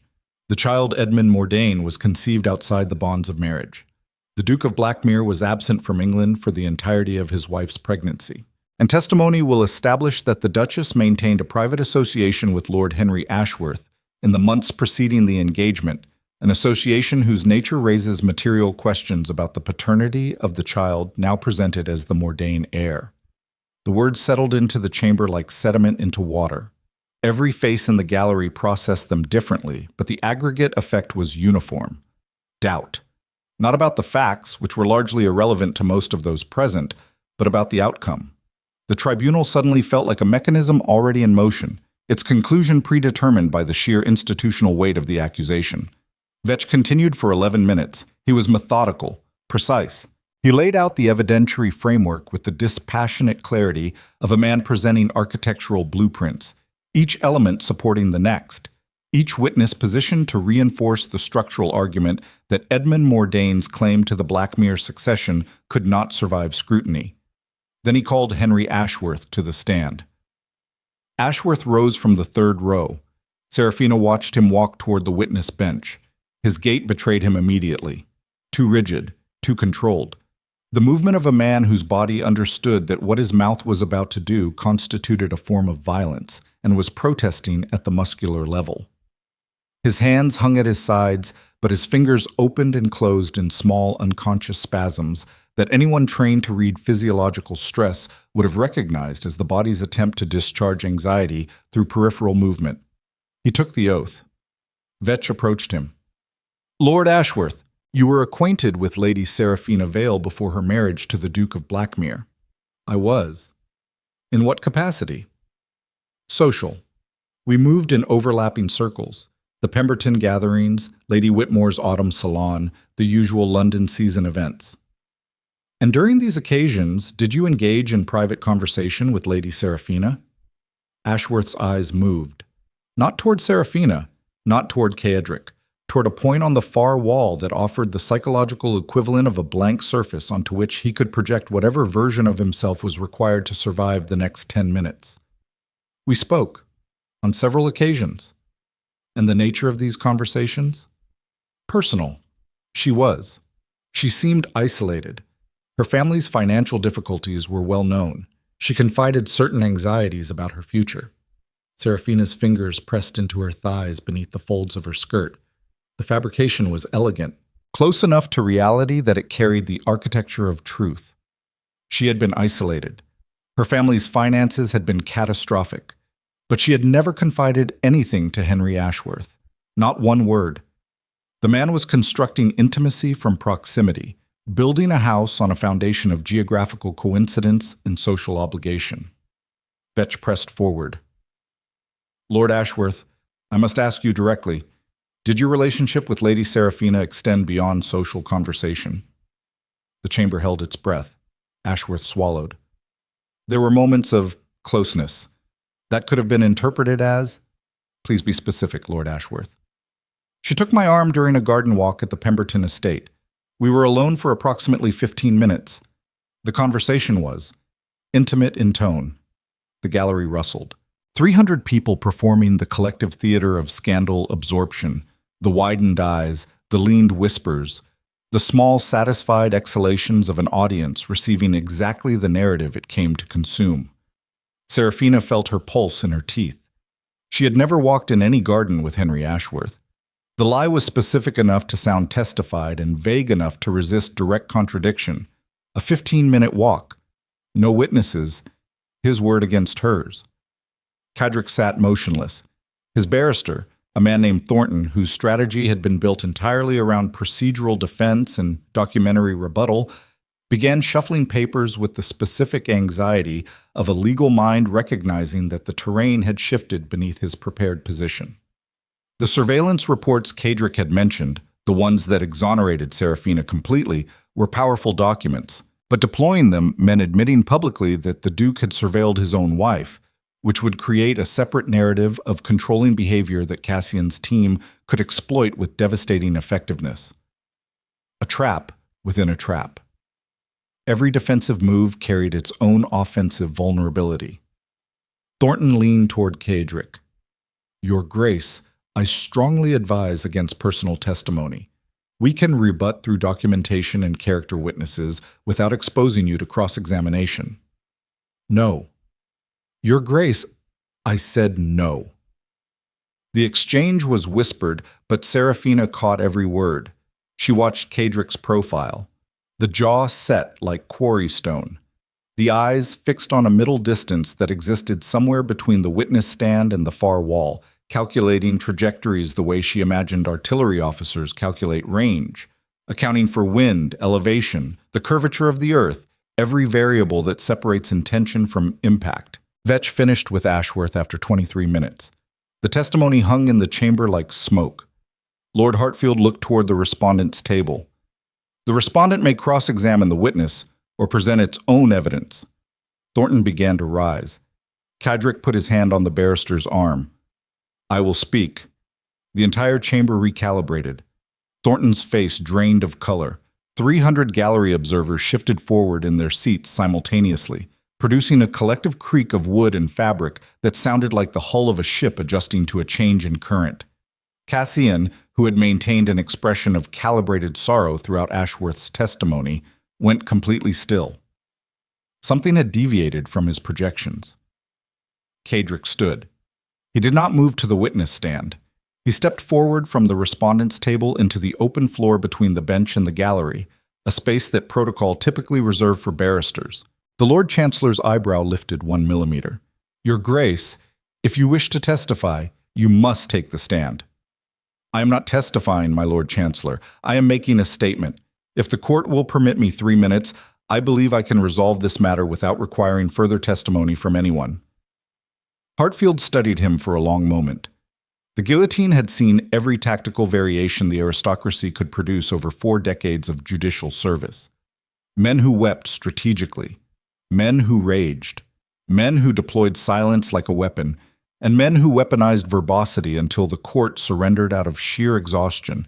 But he had never seen a respondent abandon his legal counsel and step onto the open floor unshielded. 3 minutes, Your Grace. The court's patience is not unlimited." Cadric turned. Not toward the Lord Chancellor, not toward Cassian, not toward the gallery. He turned toward Seraphina. That single movement reorganized every assumption in the room. "I married this woman 6 months ago in front of 200 people and told her publicly that she was a transaction. I said it because it was easier than saying the truth, which is that I was marrying someone who frightened me more than any adversary I have ever faced. Not because she threatened my power, because she threatened my solitude. And my solitude was the only structure I had left after my father spent my entire childhood teaching me that connection was weakness and affection was strategic liability." His voice carried through the chamber without effort, not because he was projecting, because the room had gone so silent that even breathing seemed intrusive. "I left her the morning after our wedding. I traveled to the continent while she carried my child alone through winter to a fortress I had abandoned because living inside it meant confronting the memory of the only person who ever loved me without conditions. My mother, who died when I was 9, whose letters I kept locked in a tower room because reading them made me feel things that my father told me would destroy me." The gallery did not move. "Lord Ashworth's testimony is a lie, purchased by my cousin for the price of a gambling debt. I know this because I had my wife surveilled from the day our engagement was formalized. Every social engagement, every conversation, every caller documented by hired investigators whose reports I still possess and will submit to this court if required. Those reports confirm that Seraphina Vale never engaged in any private association with Henry Ashworth or any other man. The garden walk described in testimony did not occur. It was fabricated by a man who owed £11,000 to creditors and was offered financial rescue in exchange for perjury. He did not look at Ashworth. He did not look at Cassian. He kept his eyes on Seraphina. I have spent my entire life converting every human emotion into something I could control. I turned grief into discipline. I turned loneliness into authority. I turned the desire to be loved into the machinery of being feared, because fear was predictable and love was not. And a man raised by a monster learns very early that predictability is the only form of safety available." His bare hands hung at his sides. No gloves, no armor, no barrier between the man and the room. "This child is mine. He was conceived by me. He was carried by a woman I did not deserve and delivered in a storm I rode through because the thought of her dying without me present was the first thing in 35 years that made me understand what my mother meant when she wrote that strength without tenderness is just a more sophisticated form of destruction." He reached into his coat and produced a bundle of letters tied with a blue ribbon. "These are the letters my housekeeper sent to me in Paris during my absence. 47 letters documenting every change my wife made to Blackmere during the months I was too much of a coward to return. I read every one. I responded to none because I did not know how to say what I felt without dismantling the person I had built. But I kept them. All of them. And they constitute a documentary record of a man paying attention to his wife and child from the other side of Europe because he could not stop himself, even though everything he had been taught told him that caring was the most dangerous thing he could do." He set the letters on the judicial bench. "My cousin wants this duchy. He has wanted it since we were children. This tribunal is not about Edmund's legitimacy. It is about Cassian's ambition. and I will not allow my son to become collateral damage in a succession war between two men whose family taught them that power matters more than people." He turned toward the Lord Chancellor. "I have nothing else. Whatever this court decides, I have said what is true. For the first time in my life, in front of people who will judge me for it, I have said what is true without calculating whether truth would help or hurt. My mother asked me to do that in the last letter she wrote before she died. It took me 26 years, but I have done it." He sat down. The silence that followed was not the silence of a room processing information. It was the silence of 300 people who had arrived expecting demolition and instead witnessed something none of them had a framework to categorize. The Duke of Blackmere, the man Parliament feared for his ruthless political calculus, the man whose name silenced banquet halls and bent ministerial committees, had just stripped himself of every defense mechanism he possessed in front of the most powerful judicial body in England. Cassian's face was a study in recalculation. The sorrow was gone. The gray suit suddenly looked like what it was, costume, and beneath the costume, the machinery of a man whose entire strategy had been predicated on a single assumption was seizing violently. Kedrick would not testify. Kedrick would never expose himself publicly. Kedrick would send lawyers, deploy procedure, fight from behind institutional walls the way Mordain men always fought. But Kedrick had not fought. He had surrendered. And in surrendering, he had made every prepared countermeasure in Cassian's arsenal irrelevant, because you cannot attack a fortification that has voluntarily opened its gates and invited you to examine every room. Vetch leaned toward Cassian. "We can still proceed with the remaining witnesses. The documentary challenge to the charter remains viable regardless of—" "Shut up. My lord, I said shut up." Lord Hartfield looked at the gallery. His expression was unreadable, which was itself information, because the guillotine's unreadable face was the one he wore when he was recalculating a verdict he had already reached before proceedings began.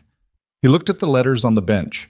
He looked at Ashworth, who had begun sweating through his shirt collar with a thoroughness that suggested his autonomic nervous system had received intelligence his conscious mind had not yet processed. He looked at Cassian. "Lord Mordain, does the petitioner wish to cross-examine the Duke's statement or present rebuttal evidence?" Cassian stood slowly. Every eye in the chamber tracked him. He was a man whose entire political career had been built on the capacity to read rooms and respond with the precise calibration required to extract maximum advantage from any configuration of power. He could read this room. The gallery had shifted. The emotional topography of 300 observers had been reshaped by Kedrick's testimony into terrain that no longer supported the offensive strategy Cassian had prepared. But Cassian Mordain had not survived 15 years in Parliament by retreating from difficult positions. "My Lord Chancellor," he said. His voice was controlled, measured, every syllable placed with the deliberation of a man laying mines. "The Duke's statement, while dramatic, does not address the legal foundation of this petition. The Mordain family charter is explicit.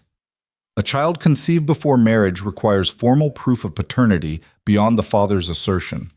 Emotional testimony, however compelling, does not satisfy the statutory requirement of corroborating evidence." He was right. Seraphina felt the shift immediately. The emotional momentum Kedrick had generated was enormous, but Cassian was not fighting on emotional terrain. He was fighting on procedural ground. And procedural ground did not care about honesty or vulnerability or the contents of 47 letters. Procedural ground cared about statutes and standards of evidence and the specific language of a family charter written 2 centuries ago by men who designed succession law to prevent exactly this kind of situation. Lord Hartfield nodded slowly. "The petitioner raises a valid procedural point. The court requires corroborating evidence of paternity beyond the respondent's personal testimony. Does the respondent possess such evidence?" Kedrick's barrister looked at him with naked desperation. The chamber waited. And then Seraphina stood. Every head turned. She had not planned to speak. She had come to the tribunal as a witness, as support, as the visible proof that the Duke of Blackmere had a wife who stood beside him. But Cassian's procedural maneuver had exposed the gap in Kedrick's defense, and the gap was exactly the size of one additional piece of evidence that no one in the chamber knew she possessed. "My Lord Chancellor," Hartfield looked at her, "I am not a party to these proceedings. But if the court permits, I believe I can provide the corroborating evidence the petitioner has correctly identified as necessary. Cassian's composure cracked. Not much. A fault line through marble. Hartfield studied her for 3 seconds. The court will hear the Duchess. Briefly. Seraphina stepped forward onto the open floor where Caedric had stood minutes before. She could feel his eyes on her back. She could feel the weight of 300 gazes calculating, measuring, categorizing. She could feel the particular density of a room that has been conditioned to dismiss women as decorative participants in proceedings designed by men to determine the fate of children those women bore in agony. She felt all of it, and none of it mattered. 6 weeks ago, I discovered a set of surveillance reports commissioned by my husband. Reports that documented my social activities for 4 months prior to our marriage. I did not know these reports existed until the Duke revealed them to me after the birth of our son. She paused. I have since obtained those reports directly from the investigators who compiled them. They are here. She produced a leather case from beneath her cloak. 37 pages of documented observation confirming that I had no private association with Henry Ashworth or any other man during the period in question. Dated, signed by the investigating agents, corroborated by their employer's records. She placed the case on the judicial bench beside Caedric's letters. But that is not the evidence I wish to present. The chamber went absolutely still. Seraphina opened the case and removed a single sheet of paper. This is a financial record obtained by Lady Celestine Artois from the Banque de Lyon 3 days ago. It documents a transfer of £11,000 from a trust account controlled by Lord Cassian Mordain to the personal accounts of Lord Henry Ashworth. The transfer was executed on the 14th of January, 9 days before Lord Ashworth's testimony was filed with this court. The sound that moved through the gallery was not a gasp. It was the sound of 300 people simultaneously understanding that they had been watching the wrong chess match entirely. Cassian's face went white. Hartfield took the document. He read it once, then again. Then he looked up at Cassian with the expression of a man who has spent 40 years presiding over the worst behavior the aristocracy can produce and has just encountered something that still manages to offend him. Lord Mordain, this document appears to establish a direct financial connection between the petitioner and the petitioner's primary witness. The court will require an immediate explanation. Cassian did not answer. His solicitor gripped his arm. Ashworth, in the third row, had gone the color of canal water, and Seraphina stood on the open floor of Parliament's tribunal chamber 5 feet from the judicial bench, holding the future of her son and her husband and the entire Mordain dynasty in the steady hands of a woman who had walked into a cathedral alone 6 months ago and had not stopped walking since. The Lord Chancellor leaned forward. Lord Mordain, the court is waiting. Cassian did not answer for 11 seconds. 11 seconds inside a tribunal chamber is geological time. Long enough for 300 observers to exhaust every charitable interpretation of silence and arrive collectively at the only remaining explanation, which is that the man standing before the judicial bench has nothing to say, because everything he could say would accelerate his own destruction. Seraphina counted those seconds against the rhythm of her own pulse. She had learned to measure time that way during labor, during the blizzard, during the long frozen weeks alone at Blackmere, when the clock on the mantel seemed to move through hours, the way glaciers move through valleys, with imperceptible violence. Cassian's solicitor, Graves, reached for his arm a second time. Cassian pulled free. "My Lord Chancellor," his voice had changed. The calibrated sorrow was gone. The diplomatic gray tone that had characterized his entire presentation had been stripped away by 11 seconds of silence, and what remained underneath was something rawer, something closer to the actual machinery of the man. The financial transfer referenced by the Duchess is a private matter between myself and Lord Ashworth concerning a long-standing personal debt. It has no bearing on these proceedings. The timing suggests otherwise, Hartfield said.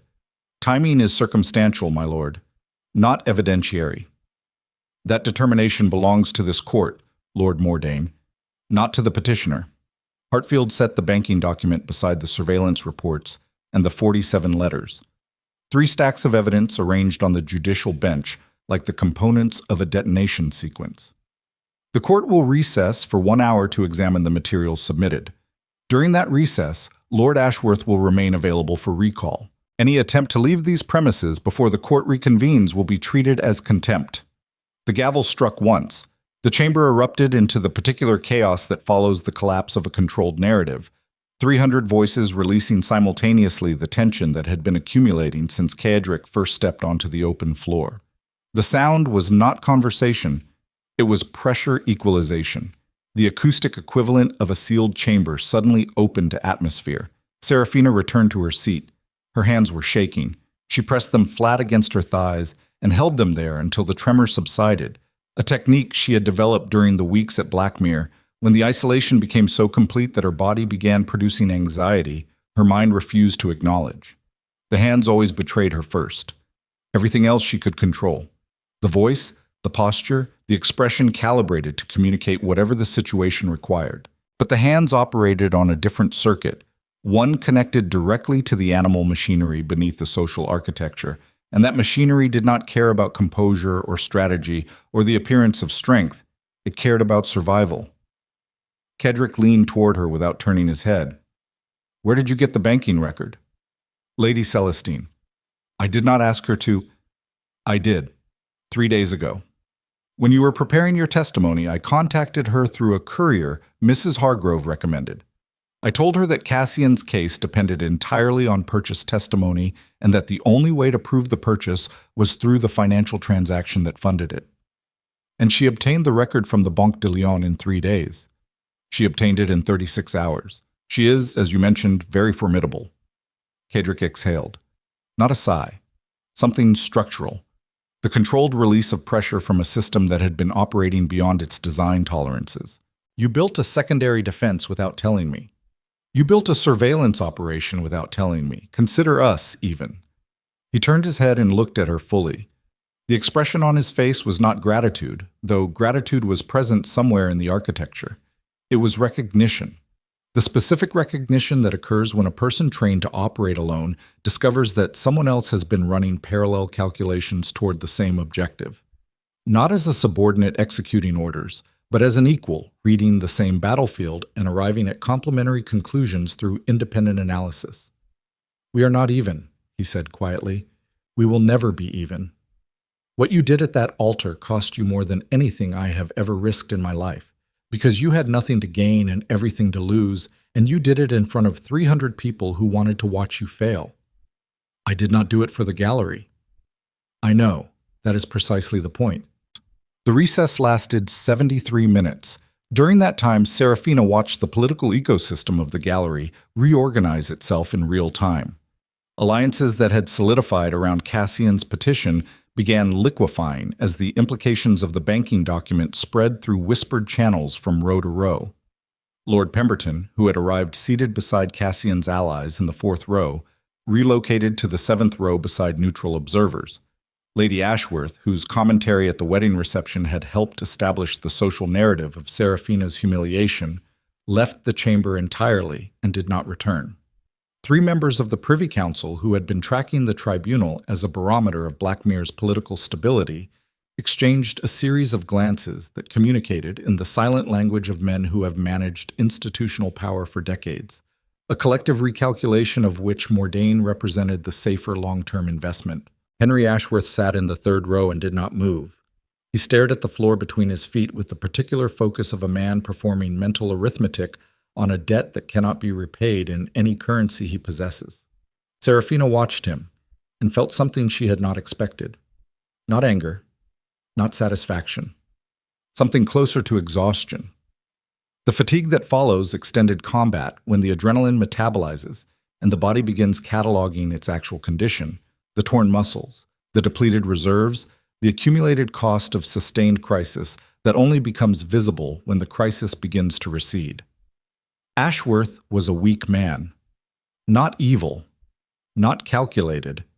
Weak in the specific way that men become weak when their vices exceed their resources, and they discover that the marketplace for human dignity operates on the same supply and demand principles as every other market. Cassian had found a man whose price was denominated in pounds sterling and paid it. The transaction was ugly, but it was also, Seraphina understood, ordinary. The world ran on transactions like this. The powerful purchase cooperation from the desperate. The desperate sold whatever they had left, and somewhere in the gap between the purchase and the sale, truth became a commodity whose value fluctuated depending on who needed it and how much they were willing to pay. The gavel struck again at 14 minutes past 11. Hartfield returned to the bench. The chamber settled into silence with the speed of water finding its level. "The court has examined the submitted materials," Hartfield said. "The surveillance reports commissioned by the Duke of Blackmere provide dated, corroborated documentation of the Duchess's social activities for the period in question. These reports contradict the testimony of Lord Ashworth on multiple specific points, including the alleged garden walk at the Pemberton estate, which the surveillance records indicate did not occur." He paused. "Additionally, the financial record submitted by the Duchess establishes a direct monetary transfer from the petitioner to the petitioner's primary witness in the period immediately preceding the filing of that witness's testimony. While the petitioner characterizes this transfer as a private debt settlement, the court finds the timing sufficiently proximate to the proceedings to warrant serious concern regarding the integrity of the testimony provided." Hartfield looked at Cassian. "Lord Mordain, the court offers you the opportunity to withdraw the petition. If you do so now, the matter will be recorded as voluntarily dismissed, and no further action will be taken regarding the financial record." The offer was surgical.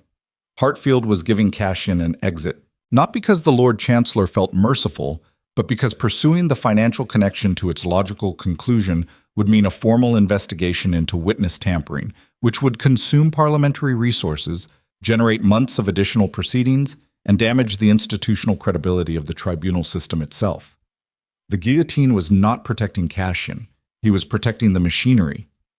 Cassian stood very still. The room waited. Seraphina watched his face and saw something she recognized from the tower room at Blackmere. The same expression she had seen in the earliest charcoal sketches, the ones drawn by a child whose lines were heavy with pressure and whose subjects were always rendered in isolation. Ships alone on empty seas, horses running through empty moorland, a mother drawn from memory because the original was gone. The Mordain face, the family architecture, built for endurance rather than connection, designed to withstand siege rather than welcome entry.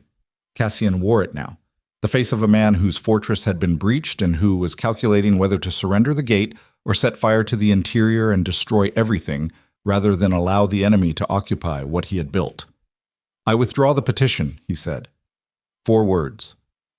Delivered without inflection, without emotion, without the slightest tremor in a voice that had been calibrated for political performance since adolescence. He said it the way a man cuts off a gangrenous limb, with the understanding that the loss is catastrophic, but the alternative is worse. Hartfield nodded. "The petition of Lord Cassian Mordain is hereby dismissed.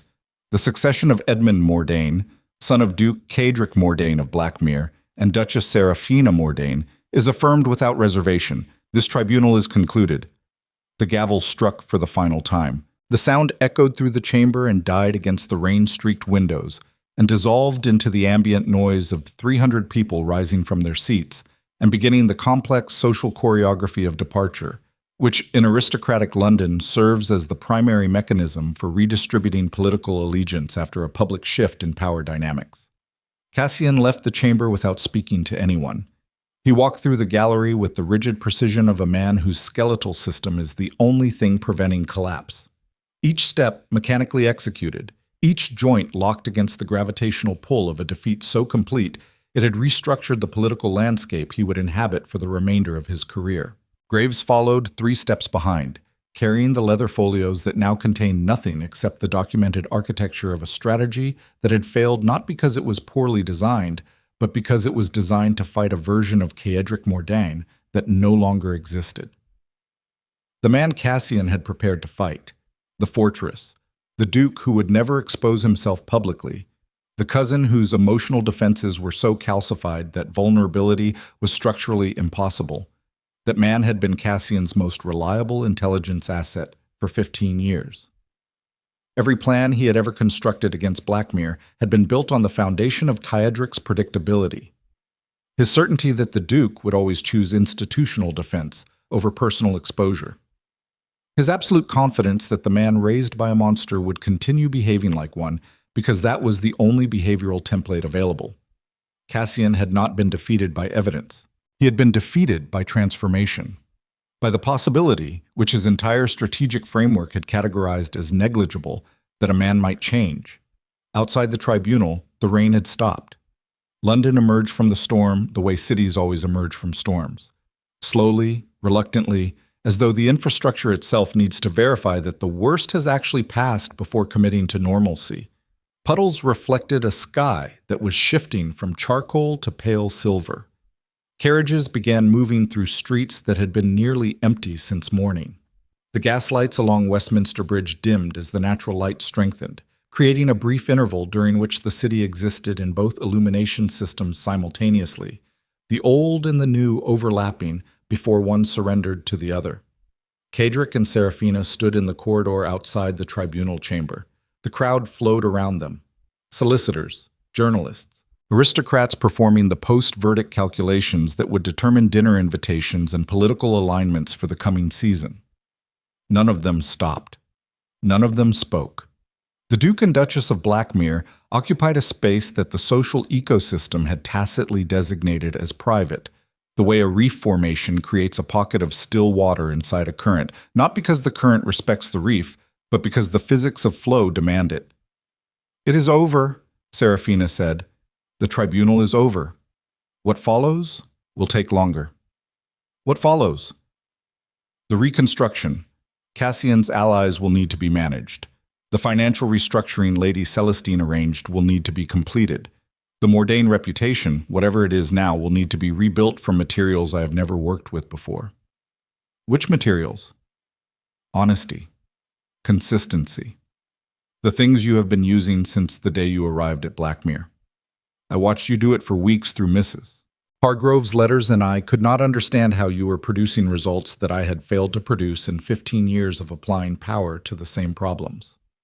The tenants, the staff, the village. You made them loyal, not obedient. Loyal. And you did it without threatening anyone, without leveraging debt or exploiting dependency.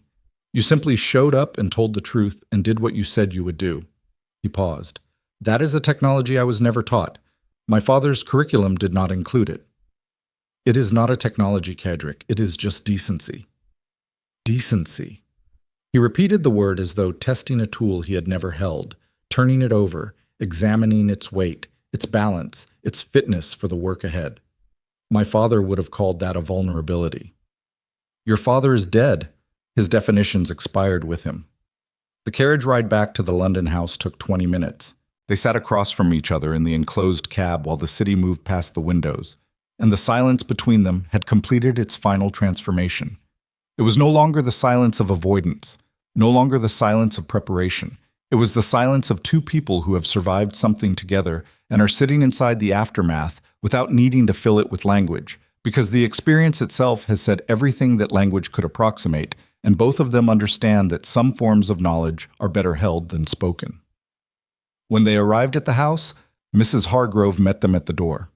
Her expression communicated the verdict before either of them spoke. She had received word from the tribunal through channels that Seraphina suspected were older and more reliable than any formal communication network.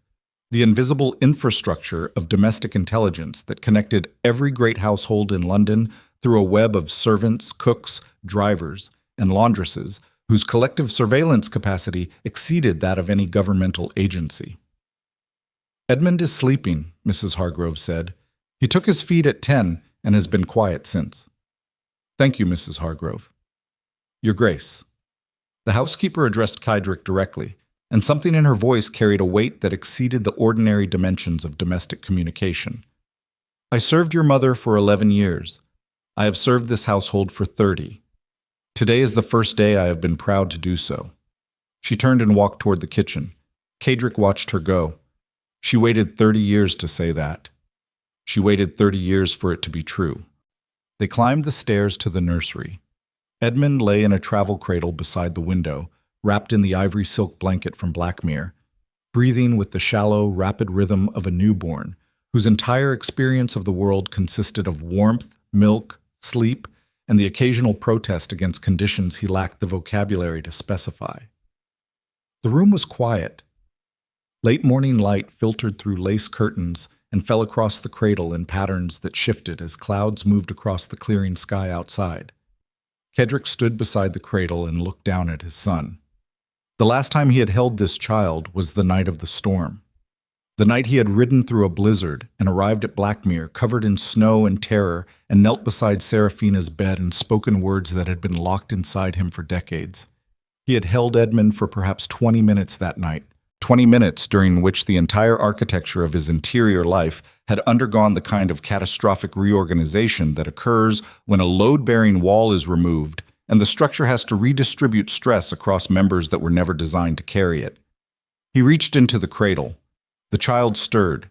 His face contracted into the preliminary geometry of displeasure that precedes infant crying, a sequence Kedrick had observed precisely twice in his life, and which still produced in him a response so disproportionate to the stimulus that it confirmed everything his father had ever warned him about: the danger of attachment, the vulnerability of caring, the way love converts a sovereign human being into a hostage, whose ransom is permanent and whose captor is a 7-pound creature incapable of understanding the power it holds. Edmund opened his eyes. He looked at his father. He did not cry. "I stood in a tribunal today," Kedrick said to the infant, "and I told 300 people things I have never told anyone. Told them about your grandmother, about the letters she wrote, about the tower room where I hid because it was the only place in the world that still contained her. I told them that I married your mother because she terrified me, and I humiliated her because I could not tolerate the possibility that she might reach the part of me that still remembered how to feel, because feeling had been classified as lethal in the household I grew up in. The way certain chemicals are classified as hazardous, not because they are inherently dangerous, but because the people who handle them lack the training to do so safely." Edmund's hand found Kedrick's finger and gripped it. "I lack the training. That is the most accurate summary of my first 35 years I can produce. I was given power without instruction, authority without wisdom. A duchy without the emotional infrastructure required to govern anything, including myself.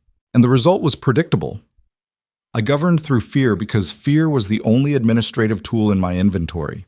I maintained control through distance because proximity meant vulnerability, and vulnerability meant destruction, and destruction meant becoming the thing my mother begged me not to become in letters I kept locked in a room because reading them made me human, and being human in this family was never safe."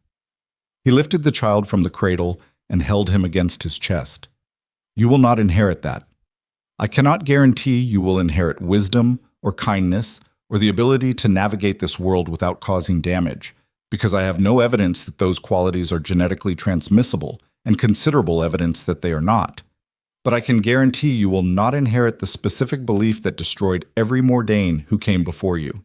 The belief that love is weakness, that tenderness is liability, that the only safe way to move through life is behind walls thick enough to keep everything out, including the things that make life worth defending in the first place." Seraphina stood in the doorway. She had been listening. She did not announce herself because announcement would have broken whatever was happening in that room. And what was happening in that room was something she understood instinctively could not be interrupted without cost. A man was talking to his son, not performing fatherhood for an audience, not executing a scripted domestic scene designed to communicate reformation to an observer. Talking to a child who could not understand the words and did not need to, because the words were not for the child.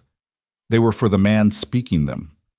The act of saying out loud to another living person, however small and however incapable of comprehension, the truths that had been locked inside a tower room for 30 years. The truth that he had been broken by a father who mistook cruelty for curriculum. That he had been saved, partially and imperfectly, by a mother whose letters constituted the only education in humanity he had ever received. That he had married a woman he did not deserve and driven her away because her presence illuminated rooms he had spent his entire life keeping dark. That he was afraid, still afraid, not of tribunals or political rivals or the complex mechanics of succession law, afraid of the thing he was holding in his arms, afraid of the weight of it, the permanence, the absolute irreversibility of loving something that could be taken away by fever, by accident, by the same arbitrary cruelty that had taken his mother and left him with nothing but charcoal sketches and 17 letters, and the sound of wind against stone walls that had never been warm.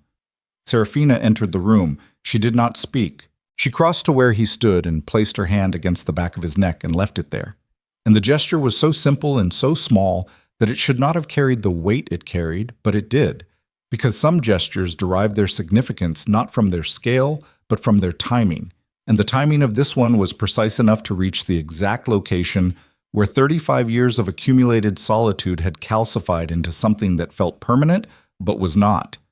Nothing permanent had happened in that nursery. Nothing dramatic. Nothing that would survive retelling at dinner parties or appear in the social columns of the London newspapers or be recorded by historians as a pivotal moment in the saga of the Mordaunt dynasty.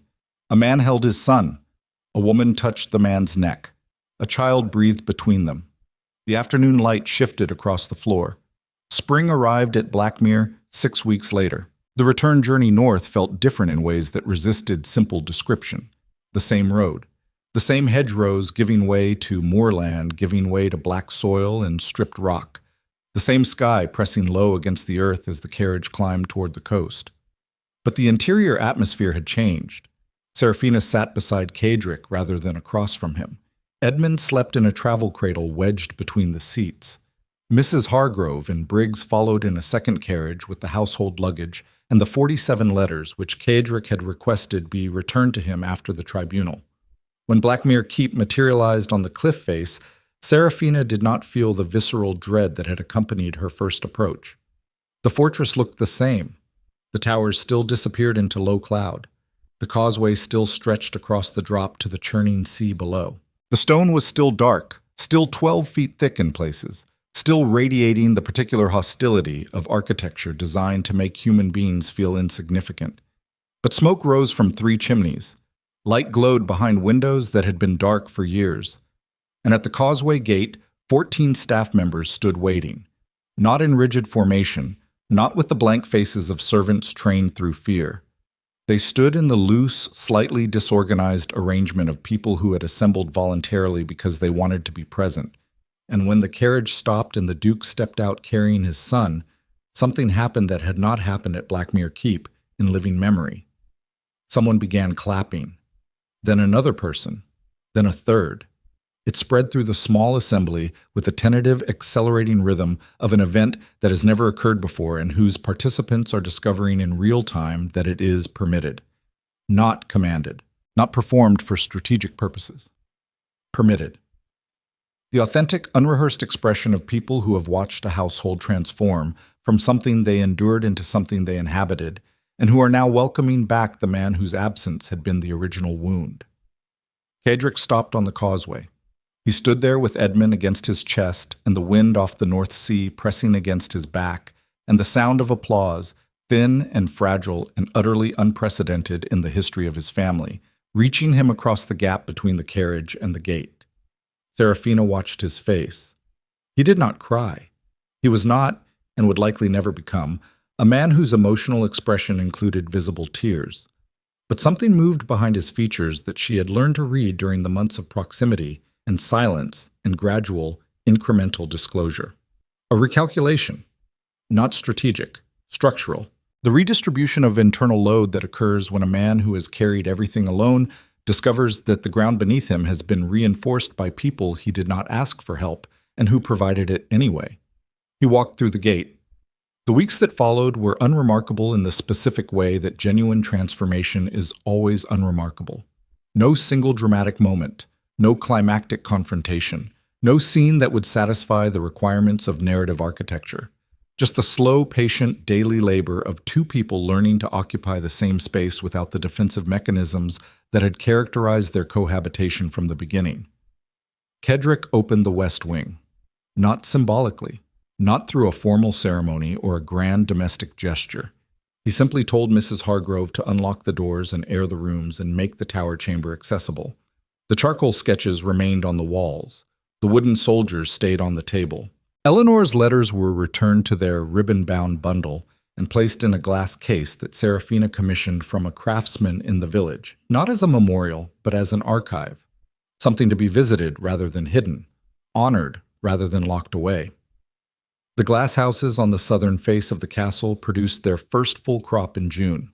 tomatoes, lettuces, herbs that scented the kitchen corridors with rosemary, thyme, and basil. The kitchen garden Seraphina had planted during her earliest weeks expanded into terraced beds that cascaded down the sheltered cliff face in geometric patterns that were visible from the sea. Villagers continued arriving, not for shelter now, but for employment. Blackmere's restored economy generated work that had not existed for decades, and the settlements below the cliffs began expanding for the first time in a generation. A schoolhouse was established in a converted storehouse near the Causeway Gate. A physician's office opened in the village proper, funded by the estate and staffed by Dr. Ashton, who had decided that the northern coast suited him better than the gentler landscapes he had left behind. On a warm evening in late June, Kedrick found Seraphina in the tower room. She sat in the window seat with the shutters open for the first time, looking out across the North Sea toward a horizon that stretched unbroken in every direction. The sky was enormous, pale gold shading into deep blue, the kind of sky that exists only at the intersection of ocean and high latitude, where the light travels such vast distances that it arrives exhausted and gentle and somehow more honest than light that has not had to work as hard. Edmund lay sleeping in her arms. Kedrick leaned against the doorframe. "I used to sit in that exact position," he said, "when I was small enough that the window seat held me. I would watch the water and pretend the ships I saw were coming for me, that someone aboard one of them knew I was here and was crossing the distance to take me somewhere warmer." "Did you draw them? The ships?" "Every one. From memory. I would watch until they disappeared past the headland, and then I would draw them on the wall so they would still exist somewhere even after the sea took them." Seraphina looked at the sketches surrounding her. Hundreds of ships, rendered in charcoal by a hand that had started uncertain and childish and gradually developed into something technically accomplished, each vessel carrying the weight of a boy's loneliness across imaginary oceans toward destinations that existed nowhere except on these walls. "They are beautiful," she said. "They were survival. There is a difference." "Not always." He crossed the room and sat beside her on the window seat. The space was not designed for two adults. It required proximity that would have been impossible 3 months earlier, the physical closeness of bodies that had shared a bed, but not the vulnerability that makes shared space meaningful rather than merely occupied. He looked at his son, then at his wife.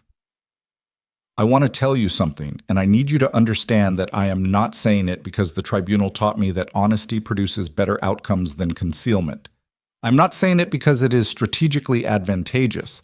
I am saying it because it is true, and because I have discovered, very late and at considerable cost, that true things need to be said out loud or they calcify inside the person carrying them until the person and the secret become indistinguishable."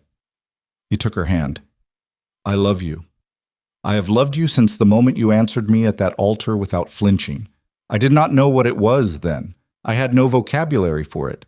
The only framework I possessed for understanding what I felt was my father's framework, which classified every strong emotion as a threat to be neutralized rather than an experience to be inhabited. So I neutralized it. I left. I ran. I put an entire continent between myself and the thing that frightened me, and I convinced myself that distance was the same as safety." He pressed her hand against his chest. "It is not. Distance is just the geography of cowardice, and I am done with it." Seraphina looked at him for a long time. She did not say, "I love you back." Not because the words were unavailable, but because the version of love she had built during the months of solitude and reconstruction and survival was not the kind that could be summarized in a reciprocal phrase. It was structural love, load-bearing, the kind that expressed itself not through declaration, but through presence, through the daily act of showing up and doing the work and refusing to abandon the commitment even when the person at the center of it seemed determined to make abandonment the rational choice. "I know," she said. That was enough. The sun dropped below the horizon, the room filled with the particular blue-gray twilight that exists for approximately 11 minutes at the northern coast during midsummer, a light so delicate it seems almost fictional, as though the atmosphere is producing it as an apology for the months of darkness that preceded it and the months that will follow. In that light, the charcoal ships on the walls looked almost alive, almost moving, as though the wind that had carried the real vessels past the headland decades ago still circulated through the room, animating their drawn counterparts with the ghost of emotion that had once meant everything to a boy who believed rescue would come from the sea. Rescue had not come from the sea. It had come from a woman who walked alone into a cathedral and did not break.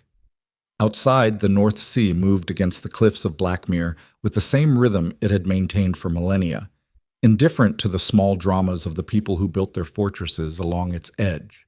The water did not care about dynasties or succession law or the complex emotional archaeology of a family that had spent generations converting pain into power and was now, tentatively, learning to convert it into something else. But inside the tower room, a man who had spent his entire life believing that walls keep you safe sat in an open window with his wife and his son and discovered that the opposite was true. Walls do not keep you safe. They keep you alone. And the only architecture worth inheriting is the kind that lets the light in.